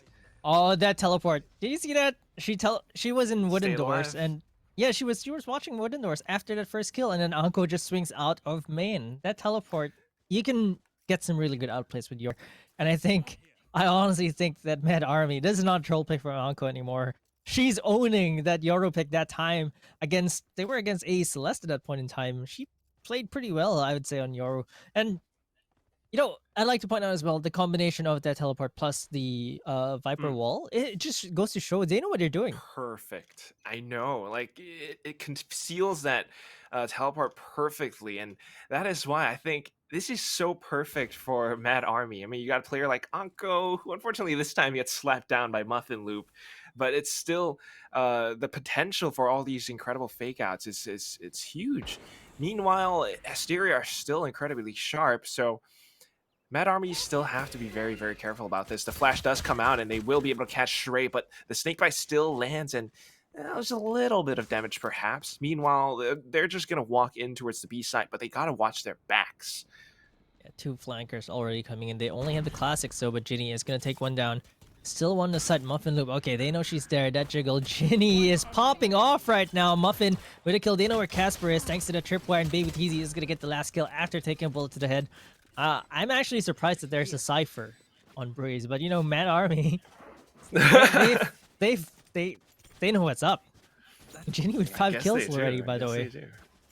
I mean, on the attacking side, it can kind of work because you get information, you kind of watch your flanks. It still does its job. It's pretty much almost the same as other Sentinels, but on the defensive side, that's where things might be a little bit different. Your cyber cages are going to have to be on point. But whatever it is, like you said, Ginny with the 5 kills already, this team is starting to really show up. But right now, Asteria, probably with a full bias this time around, they're going to have to be careful about how they approach sites. Still, though, this time, instead of Anko going on the journey, it's going to be Anko up towards Hall, where she gets shut down. The headshots, the dinks, the one taps with the Vandals. Asteria are here to play. Yeah, and Flanker as well gets taken out. Baby TZ eats a bullet from Muffin Loop. And no, wait. I did not see this buy. She's got an operator. This Round this is your 3. bonus round. That's a little bit ill-advised. But I mean, it might be revisionist history because it's 5v3 right now and she has an operator. They can't get into the site yet, but that wall is of course going to grant them safety. There's a recon bolt coming out, has to be destroyed real quick. Spots one, but Ginny is gonna try to push a little bit forward here. There's the operator coming into play. That first kill. Ginny with the spray assault from the Spectre. This op is actually doing work, but Meow 16k. Again with the drive-by, straight headshot onto Nongplay there. If Nongplay got that kill, it would have been extremely amazing for Mad Army, but they'll take what they can get. They still have an op and a Vandal in their hands. There's a flank coming in though. Let's see if they're ready for this. There's the flash coming out. They're not looking at their backs. Muffin Loop is going to be flanking here. And Muffin difference here. There's the headshot. Ginny has to play this 1v2. Panics a little bit. And like, I'm surprised they weren't ready for that push. Same. I'm stunned. I guess it's one of those gaps that Meow 16 is just doing such a great job of distracting them up over by stairs that Mad Army wasn't expecting someone to come from the back. Yep. So it's incredible stuff. I mean, this is why you love having a Sky on Breeze. The fact that you can just send out your Hawk and still move up front and then pop it at the right time, really disable any kind of plays coming out from Ginny or Nongploy. It really hurts Mad Army, but right now Mad Army will be able to buy back. I'm not sure how Nongploy's economy looks though. Still, they're gonna have to be careful about how they approach because I don't know if those deep single player solo lurks are gonna work out this time. But Muffin missing the first shot. Instead, it's gonna be the other Muffin with a Y who takes her down. Operator Britzy not only has a exactly Marshall there. I still think Mad Army have the gun advantage here, but Casper takes Ginny down. And Shrey, with her Spectre, takes Muffin down as well, but immediately gets traded. 3v2 right now. Britzy has to switch to an operator. 30 HP remaining on her. And honestly, that op could have done work for the side of Mad Army, but now in Asteria's hands, they haven't gotten a kill off of this. Not exactly. Not yet. And it's not the best weapon. In fact, probably one of the worst weapons to go into a Viper's Pit with. I think if you're Asteria, you're going to go save. Yeah, that's probably what they want to do.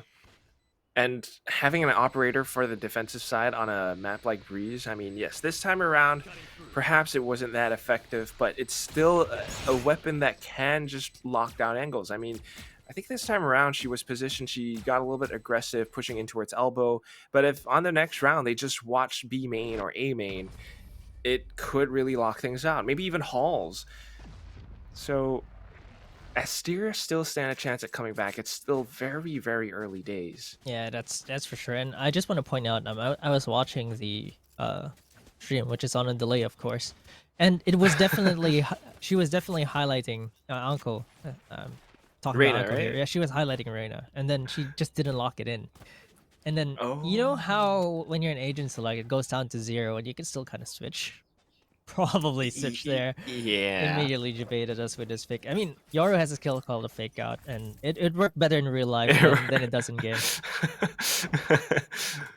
But hey, I mean, they didn't call attack pause or anything, so I'm assuming that she's okay with this. It certainly seems, and I really think it's a good fit for a player like Anko, especially on this map, because she loves to do these lurks. Oh, Here goes, it's a fake foot. Oh, Meow was already aware of her position. The gate crash will not work out this time. Ginny has to make a play at this point, pushing up past the pyramids. She's going to be met with a bit of resistance, though. The snake bite might not be aware of Meow 16k on the other side as well. This could be very, very precarious. It comes down to the timing. She sees the reload, but it's a bait. Muffin Loop from stairs will be able to shut her down. They've managed to bait all the rotations in towards the A site. Maybe they'll be able to get the spike down on B, but after that, it's still a numbers game, and it's one that favors Asteria right now. yeah, it's 4v2. This operator has been a big problem. Like, they gave it up in the round 3. That was a bit of a greedy buy, I would say, from Mad Army. And now this operator in the hands of Asteria is going to be a problem, especially after this. They don't have the Viper's Pit anymore. They did in the previous round, which was a bit of a waste, but now there's really not much utility for them to keep this up. Muffin Loop is going to peek, Does not find anyone yet, but Meow 16k is gonna find a headshot on Dong play. Baby Teasy has to play as 1v4. If she gets this clutch, it's gonna be insane, but there's just so much little chance to fight. There's the first, gets the second as well. She's still pretty healthy, gets the third, but unfortunately, Meow 16k finishes her off. That would have been an ace clutch for Baby Teasy. Nice try from her. Takes 4 players from Asteria down still, but you know, it's expensive, but man, she almost got that clutch. That was so clutch. But just Meow 16k knowing that she's positioned in this one spot. She knows time is of the essence. They have to push into her. They have to do it as a team. But my God, Baby TZ is just showing how sharp she can be. Still though, I want to give credit because Meow 16k, like maybe she's not exactly lighting up the kill feed, but the way that she's been playing so far, I mean, it's not just the guiding lights, the hawks, the tiger, the way that she flicks back to back, her aim is extremely snappy. And on a map like this, she can be that incredibly sharp shooting, accurate player. Yeah, and Muffin Loop with his operator is really a big problem right now for Med Army. There's a teleport. Great teleport there, but Muffin getting taken down by Muffin Loop allows her to dismiss. Unfortunately for her, if Anko got there earlier, I think she would have forgotten to kill onto Muffin Loop, but instead the dismiss, really quick fingers there, exiting to safety with the use of that Viper, the wall. And now Mad Army, 4v5. They do have the sight done. Baby Teasy, great flank from her yet again. Great use of the smoke as well. There's the neural theft coming out, gets them a little bit more information. 1-for-1 trade. Ginny takes one. Baby Teasy takes another one though. Shrey, they know where everyone is right now, and they know it's a 2v3. Baby Teasy yet again with another kill at Anko finishes Meow 16k down, and Mad Army are definitely mad. They're so decisive. Oh, they're getting you off yet again. This is their map, dude. This is their map. They picked this for a reason, and we're seeing exactly why. And my favorite thing still is the fact that Anko is going in with Yoru. The fact that she uses her gate crash in coordination with her teammates' abilities. Like, you saw the toxic screen coming up, and then she teleports in. Plus, you got someone like Baby TZ who can do those same deep lurks that really just catch Asteria with their pants down. Like, they're not quite sure what to expect. There's so many confusing plays that are happening all at once. The only times that Asteria actually wins are, you know, sometimes they pull off gambles, sometimes they get the opening picks, and then they really start to take the Mad Army aggression down. But here it comes. It's going to be the flash through the screen. She is able to take Britzy down. Meow will be able to make it a trade from the pyramids, but now just being aware of their position, she's hunting them down. Muffin will not be able to do much from this one spot. Anko! She actually, doesn't she? Like, she looks so good on Yoru. She bobbed in and out of that wall. She used it to perfection. She's used to this. Malmploy gets the final kill onto Shrey. But yeah, she looks really good on Yoru. You see that flash? And then weaved in and out of that wall. Got 3 kills after bobbing in and out. It's absolutely insane. Like, I want to try this now. I want to play Yoru on Breeze more. Oh my god, it looks so incredibly well rehearsed, so strong. The bobbing and weaving, like you mentioned, the movement that she's got, and just being able to toy with her opponents like that. Britzy did not know what hit her in that very instance. So coming into the next round now, again, this is where she's feeling so confident. She's got her shorty up, she's got her ultimates. You know how deadly this could be. Yeah, and there's the Yoru ultimate being used as well. There's easy information for her. Really pushing Shrey out of that. Let's see what she does. No here. way! Oh, You really okay, doing no, this? No, of course not. But then there's the Viper pit still. That play allowed them to cross through that Viper's pit. You're absolutely right. It forced Shrey all the way back in towards. Oh my god! Sorry, was it a Viper's pit or a Toxic Cloud? I think it was a Cloud. But anyway, either way, there's a Viper's pit being used for Mad Army, and there's 2 lurkers coming in here. Anko and Baby Teasy get 1 kill apiece. Oh no, the flash. Muffin Loop gets taken down as well. Takes down Shrey as well. She looks so good on Yoru. Anko looks good in blue, and Nong play finishes Meow 16k off. 62 right now. Mad Army are hitting an absolutely quick stride coming into this map. This is the best thing I've ever seen. I'm giggling like a child. I'm so excited. The stuff that she's pulling off. I mean, the dimensional drift to push Shrey Uwu all the way back. And then you got the teleports and everything else that comes in with this. The fact that her team is using all of this positional displacement because of Anko to push in, it's just amazing stuff. And Asteria need to find an answer really quick, because if not, it's just going to be the same fake out plays again and again. Here they go. They want to get a bit more aggressive this time, and they will just take Muffin's head right off. They're looking for a little bit more. We still hear an operator shot coming in from Ginny, and that's where they have to pump the brakes and respect that power a little bit. Yeah, that quick headshot from Muffin Loop. Of course, if there's anyone that can do it, it's Muffin Loop. 1-for-1 trade though, and I don't believe she got the gun. Anko and Baby Teasy with a flank, and now this is the Mad Army sandwich this time. Anko gets a kill, quickly ducks away. Ginny gets 2 kills of her own with an operator. The Mad Army sandwich is just too strong. This is their AO. This is their era of operations. Every single one of Asteria's members are killed in action. Like, everything that they're doing, they are controlling it so well. It's fully maximized tactical plays from Mad Army. Everything that they're doing, I don't know if they've got some kind of contingency plan. They just have this perfect idea of how they want to hit a site. And because of all these different teleports, these aggressive plays with the operator, Asteria have to be very careful, because a single mistake, you start losing players, and that's where Ginny starts to come in. But Muffin Loop is just as deadly. She's going to take her down. Going to get hit by the Trailblazer for a second, but that's not the worst thing in the world. Teleports will be able to go behind, but that's where Britzy starts to expect it. Asteria now waking up into the game. Mad Army needs to be careful about this. Yeah, that's a pub move. That's a random matchmaking move right there. The teleport and flash into teleport. Yeah, Baby Teasy. Oh no, Britzy was thankfully there to take the Yori down, and Baby Teasy caught using utility. It's all down to non-play 1v5. I don't see a very bright round for her, but Mad Army still a comfortable 7-2 lead, but non-play. Is she on a save here, or is she just trying to catch 1 kill first and potentially just call this a wash? Because Mad Army, they've got a gigantic economy that they're building up, and the operator shots really are just... Oh! As I say that, non-play gets the first frag, really quick headshot. If she can take Britzy down, oh no, she actually has room to plant the spike here. No one else on B, they're all at mid. And this is extra money for her team. There's the snake bite going down as well. Question is, how expensive can she make it for Asteria right now? Apparently not too much, because Asteria are learning from their mistakes. Look at how they're fanning out all over the site. You got people swarming on the left side of the pillar, and then you got Meow16k basically pushing off on the right side, and it's very difficult for Nongploy to hit those flicks at that point. So the spike plant might have given them that little credit boost, but at the same time, because you get to defuse the spike, it's also a big win bonus as well for Asteria. So incredible stuff. I gotta say, in that round, it's Muffin Loop with the operator just out fragging Ginny over by the B site. Yeah, they have to respect that. Ginny getting taken out there really fast, and Muffin Loop even getting a second frag there, and Britzy punishing what was supposed to be the punish.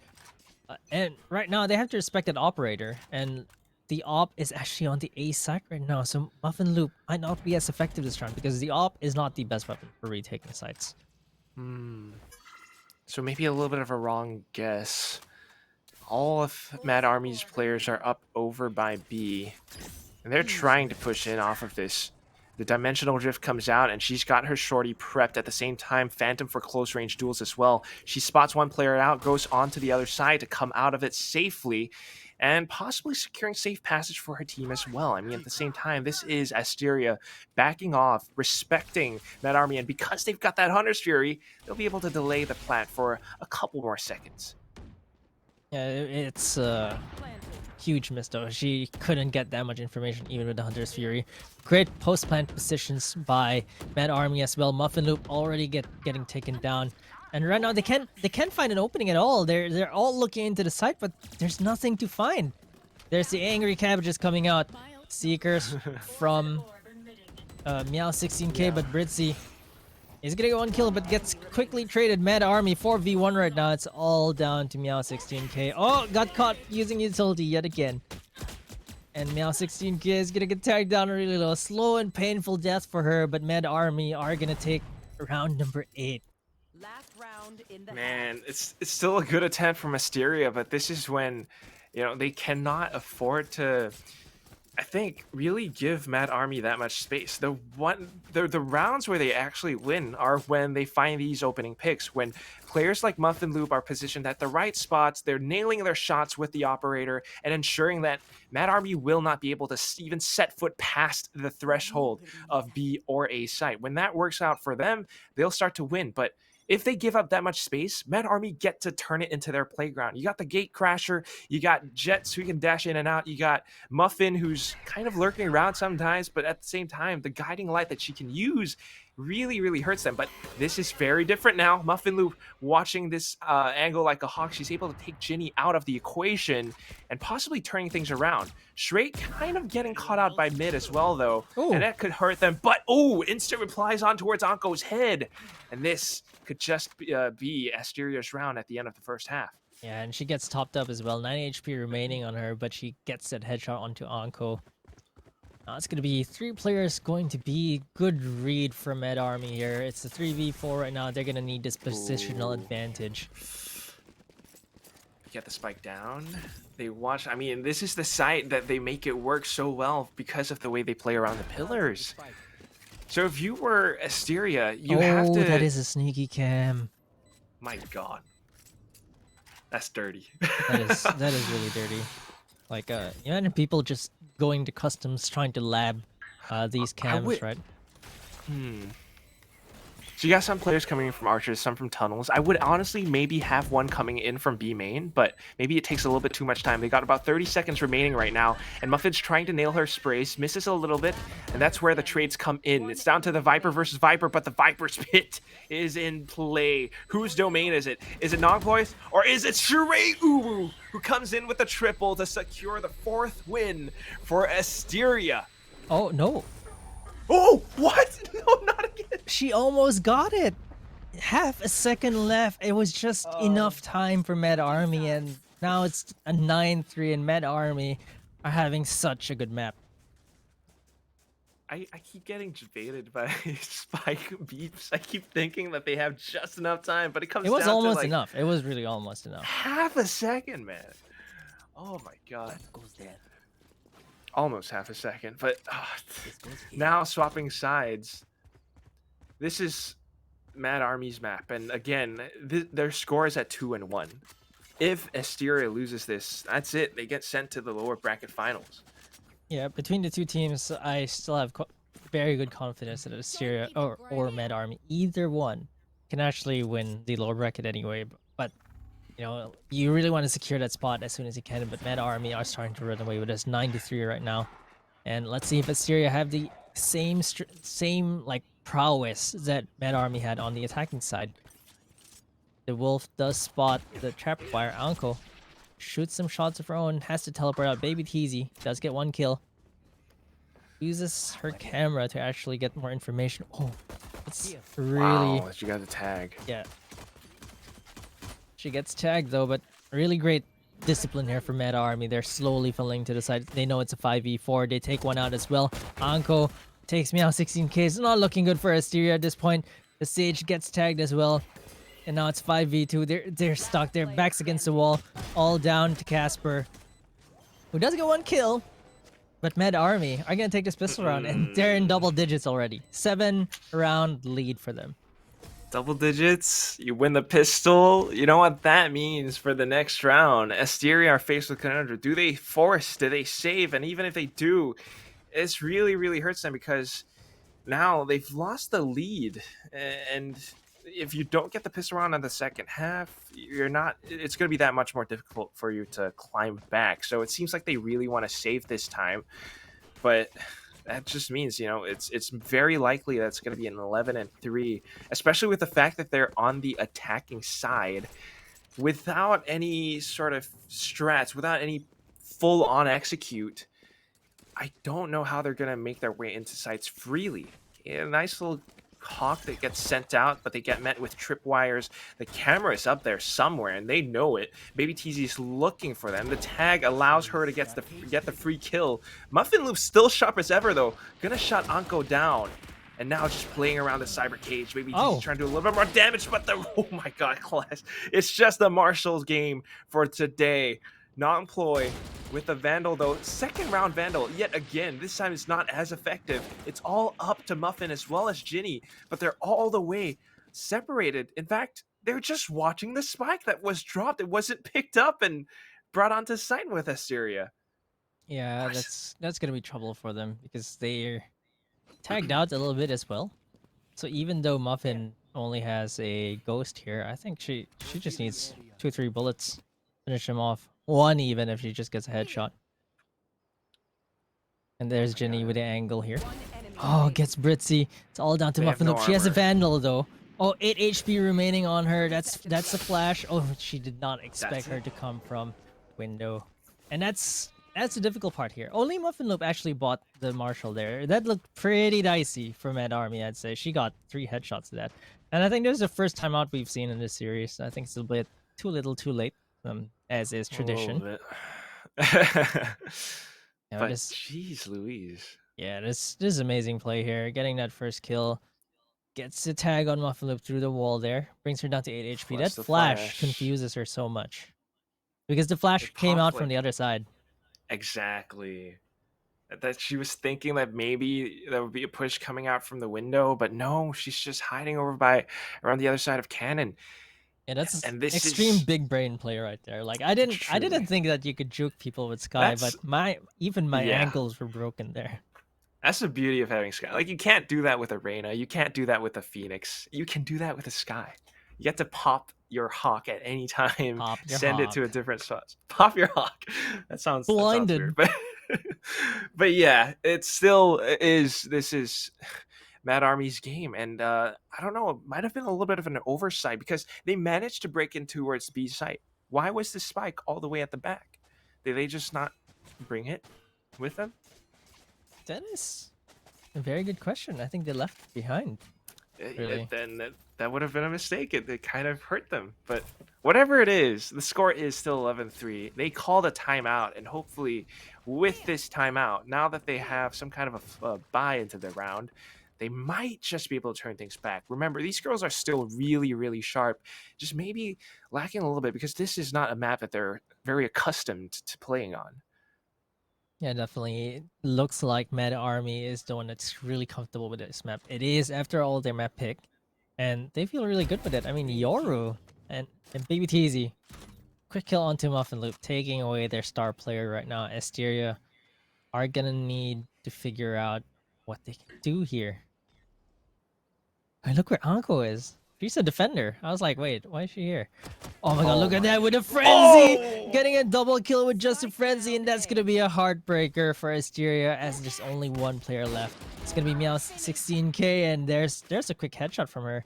She does have the spike though, but she still has to play against 4 players. She has 45 seconds left, and she can still go wherever she wants.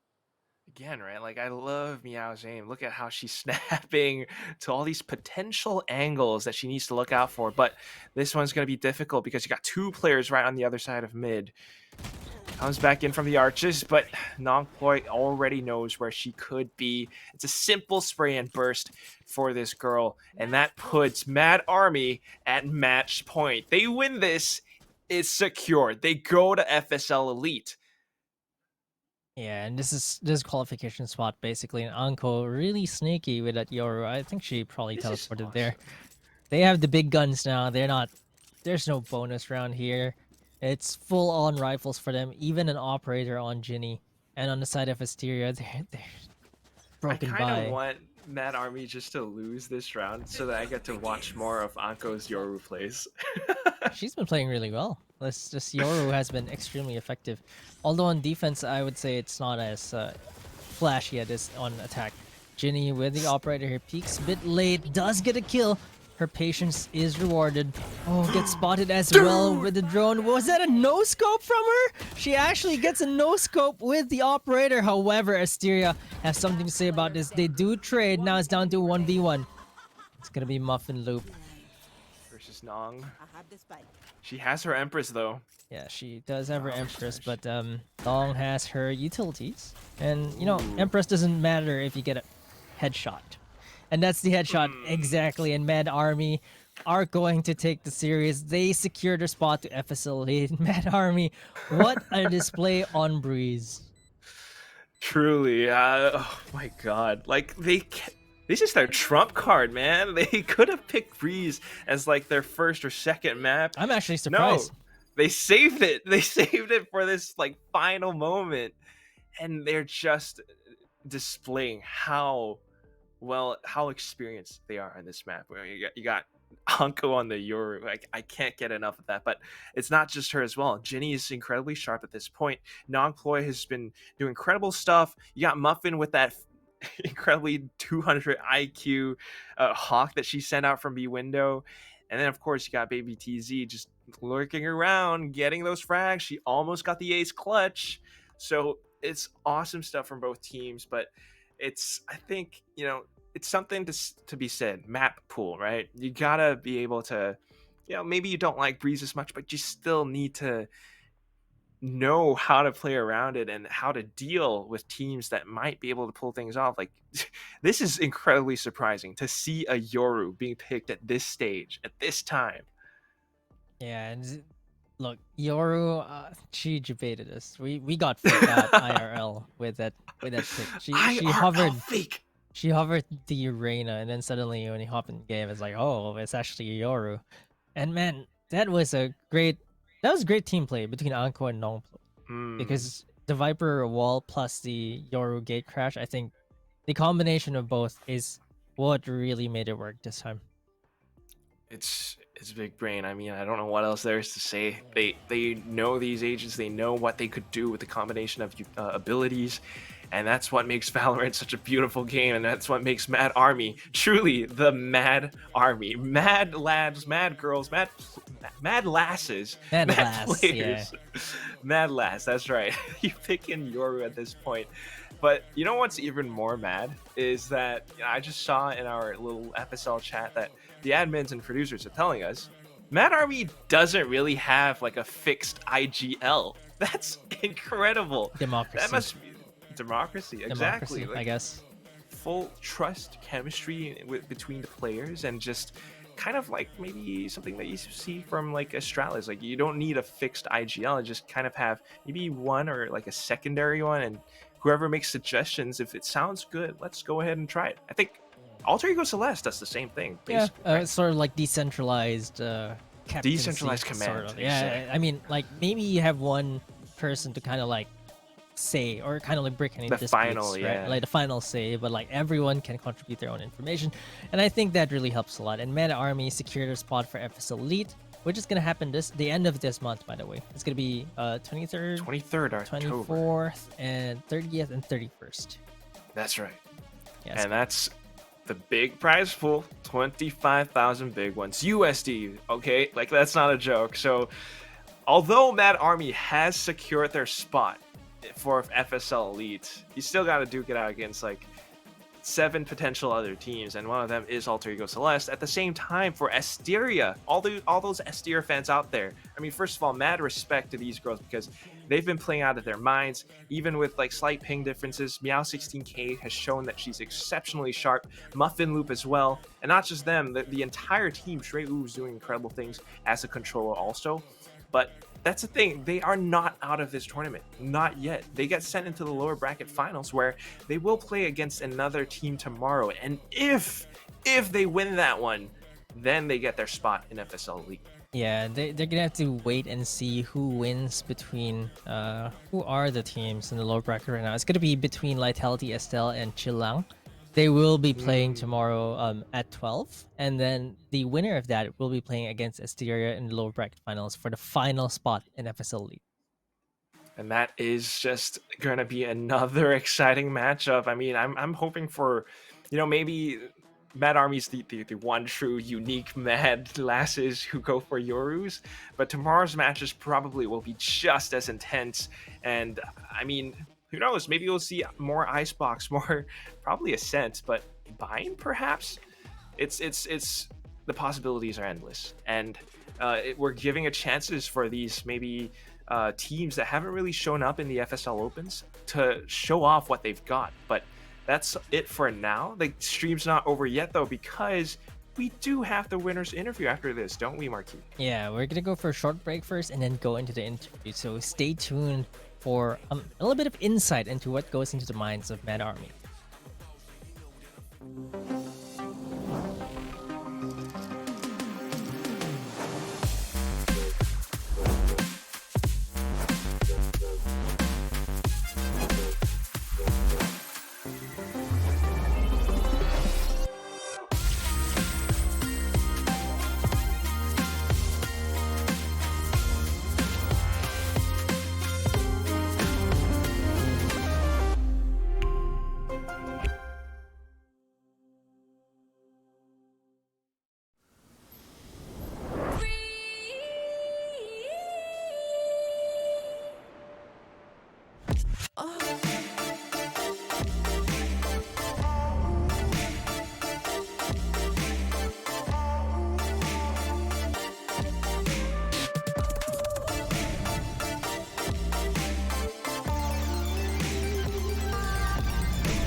Money in the bank.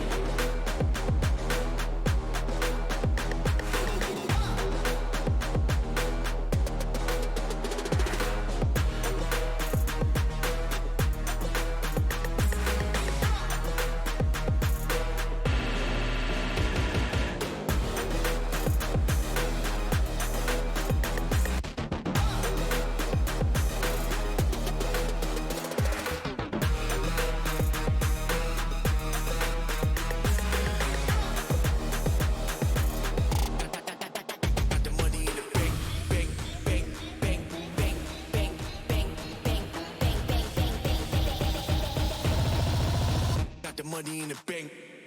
Hit you with the 808. Hit you with the. Hit you with the bank. Hit you with the.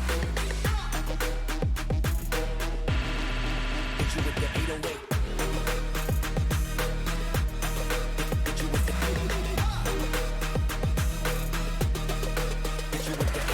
Bang to the brick, bang to the brick, bang to the brick, bang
Hi guys, I'm here with Mad Army's Ginny for today's winner interview after their 3-1 victory over South Asian team Asteria. Ginny, congrats on winning today's games and being the first team in FSL Wildcard to qualify through to Elite. How are you feeling right now?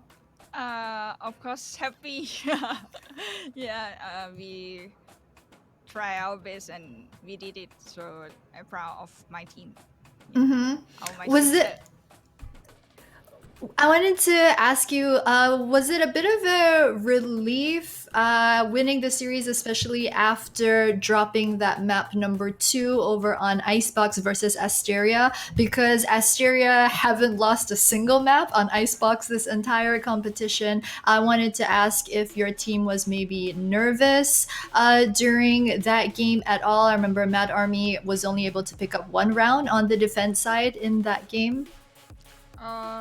On the map, I think we just maybe lack of communicate and we feel someone is a bit sleepy because not sleep much. Yeah, then they be not perform well.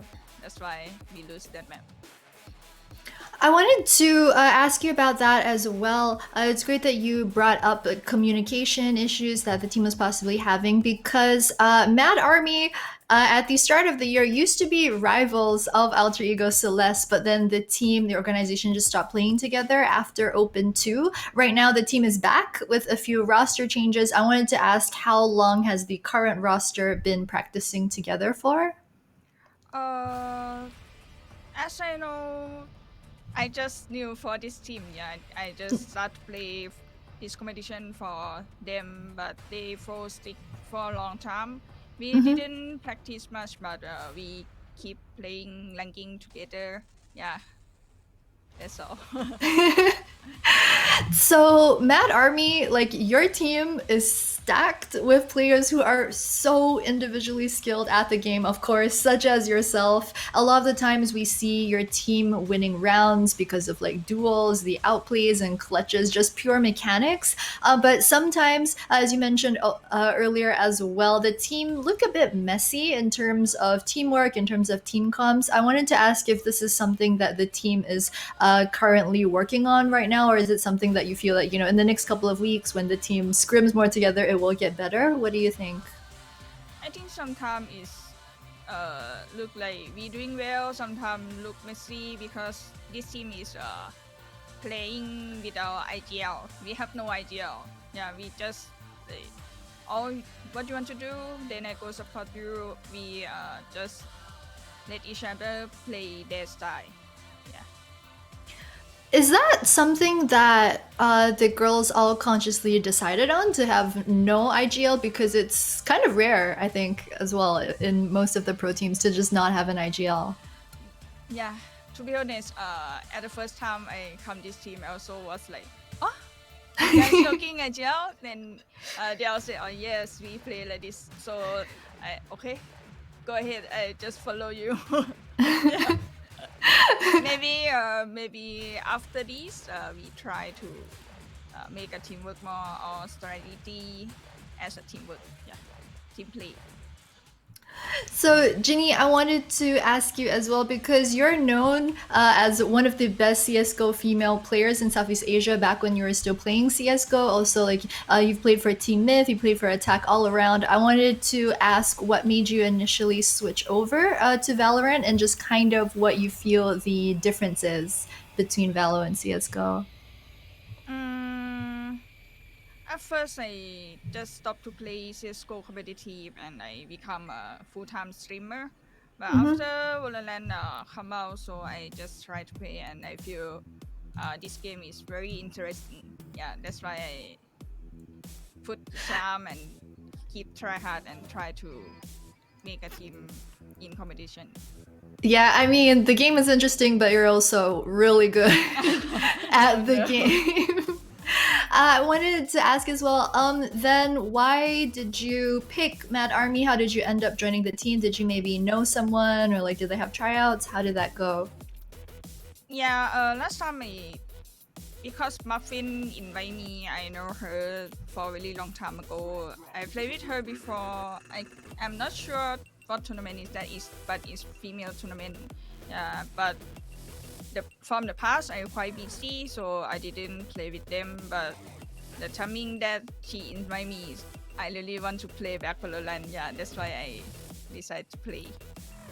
Well, I'm glad that that worked out. A lot of people think that Mad Army is definitely one of the favorite teams in this tournament. Also, Mad Army just beat Alter Ego Celeste and Nigma Racer, formerly Galaxy Racer, in the Lenovo Valkyrie tournament a few weeks ago. So I wanted to ask if you and your teammates view yourselves as that favorite team coming into FSL. I think the team also really strong team, but I also confident. I think we confident with our lineup and everyone, so we will try our best and win the tournament. What is your team's goal for FSL Elite in a couple of weeks? Is the team looking to beat Alter Ego Celeste and Nigma Racer again? I don't know. You girls haven't talked about it? Yeah. Okay, lastly, before we go, I wanted to ask, looking forward to tomorrow's games, which team do you think will win tomorrow and take the second spot through to FSL Elite via Wildcard? I think the three teams left are Asteria, Vitality, as well as Cholang. Because you played- yeah. I think Asteria will win it. Yeah, they're really strong. Yeah? Good luck for them. All right, thank you so much, Ginny, for the interview, and of course, congratulations once again to Mad Army for winning today's upper bracket finals. That's it for us for today for the Valorant Champions Tour Southeast Asian Series FSL Open Wildcard, brought to you by our sponsor Intel and supported by Secret Lab, as well as official media partner Yahoo. We'll be back tomorrow to find out who's going to take that last final spot through to FSL Elite at the end of this month. Guys, if you want to see how women in esports keep changing the game, then we'll see all of you back here again tomorrow, same time, same place. Bye. Thank you, Ginny. Where they have the numbers advantage. This could work out beautifully for Mad Army, but it's not even necessary because Anko's landing all her shots. That's a double headshot, and then the third to follow it up. Oh my god. Casper trying to taken up by Muffin though. The rest of the team should be falling in soon. Shrey gets taken up by Muffin as well, who's already really low. Nongploy with that guy. Oh, Muffin! From Asteria. That's exactly how you need to play right now, with a teammate and being able to get that assist kill. Switches to the Spectre. Way. Look at this weapon mastery. Anko is on it. Oh, Muffin. Spots one, does not get the flick. Muffin loop with a quick headshot to Muffin. Amazing play from her, but Anko is going to be here, the A anchor. Wait, is that? And that turns things into a 5v3. So now with the numbers advantage, even getting Muffin is starting to make it a difficult round for Mad Army. She's gonna get knifed here. Yep. Oh, Jelly's gonna be locked down. But Casper's not locked down. And that could have turned things around. Ginny's going to make things even again. But she knows where Casper is, and Casper's down really low. One bullet, and that's it. Oh, she's not biting on the fake. No shock darts as well for Ginny, so she can't take this low player out. And I think that this might... Okay, she does. No! Wait. Takes Finn down. Anko gets one. Immediately swings to the defender spawn. Gets to immediately overheals. It's all up to Muffin Loop. A classic in a dream. 1v4. Is it gonna be classic? Is it gonna be classic? It's gonna be Anko's classic.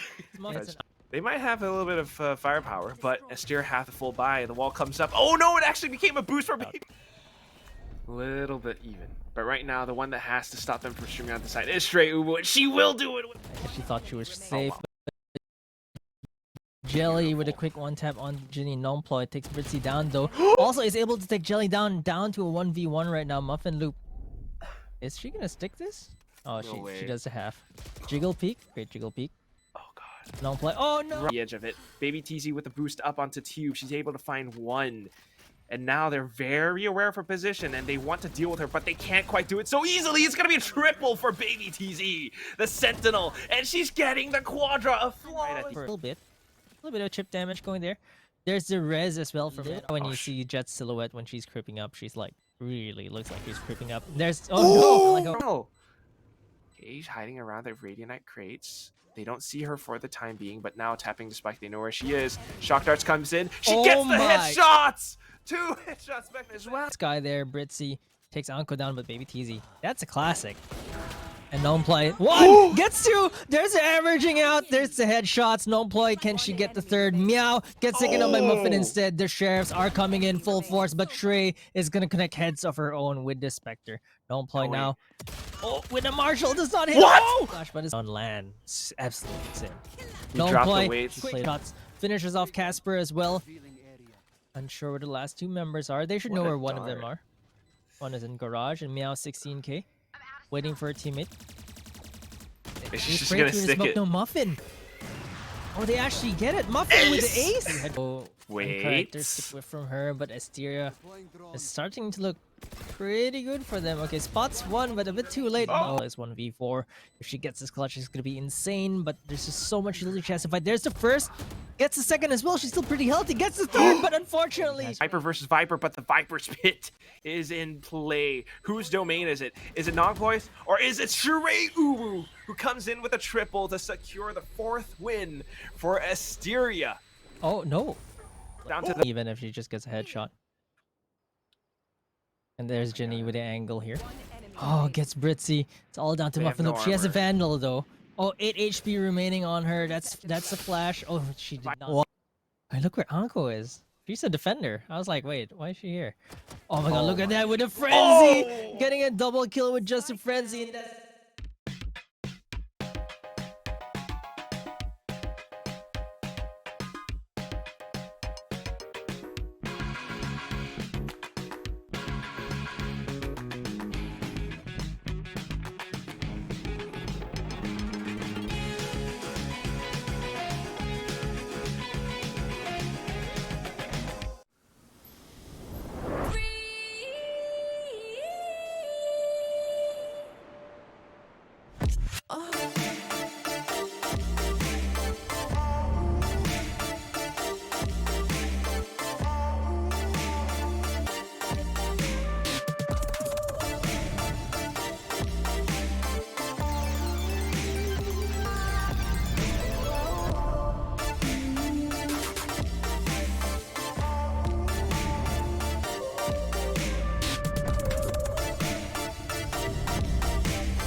We'd like to thank Intel for believing in us and supporting women in the gaming community. The new core and graphics architectures of the 11th gen Intel Core processors elevate laptop and desktop gaming performance for all types of gamers, from the overclockable K processor line for desktops to the U processor line with integrated graphics.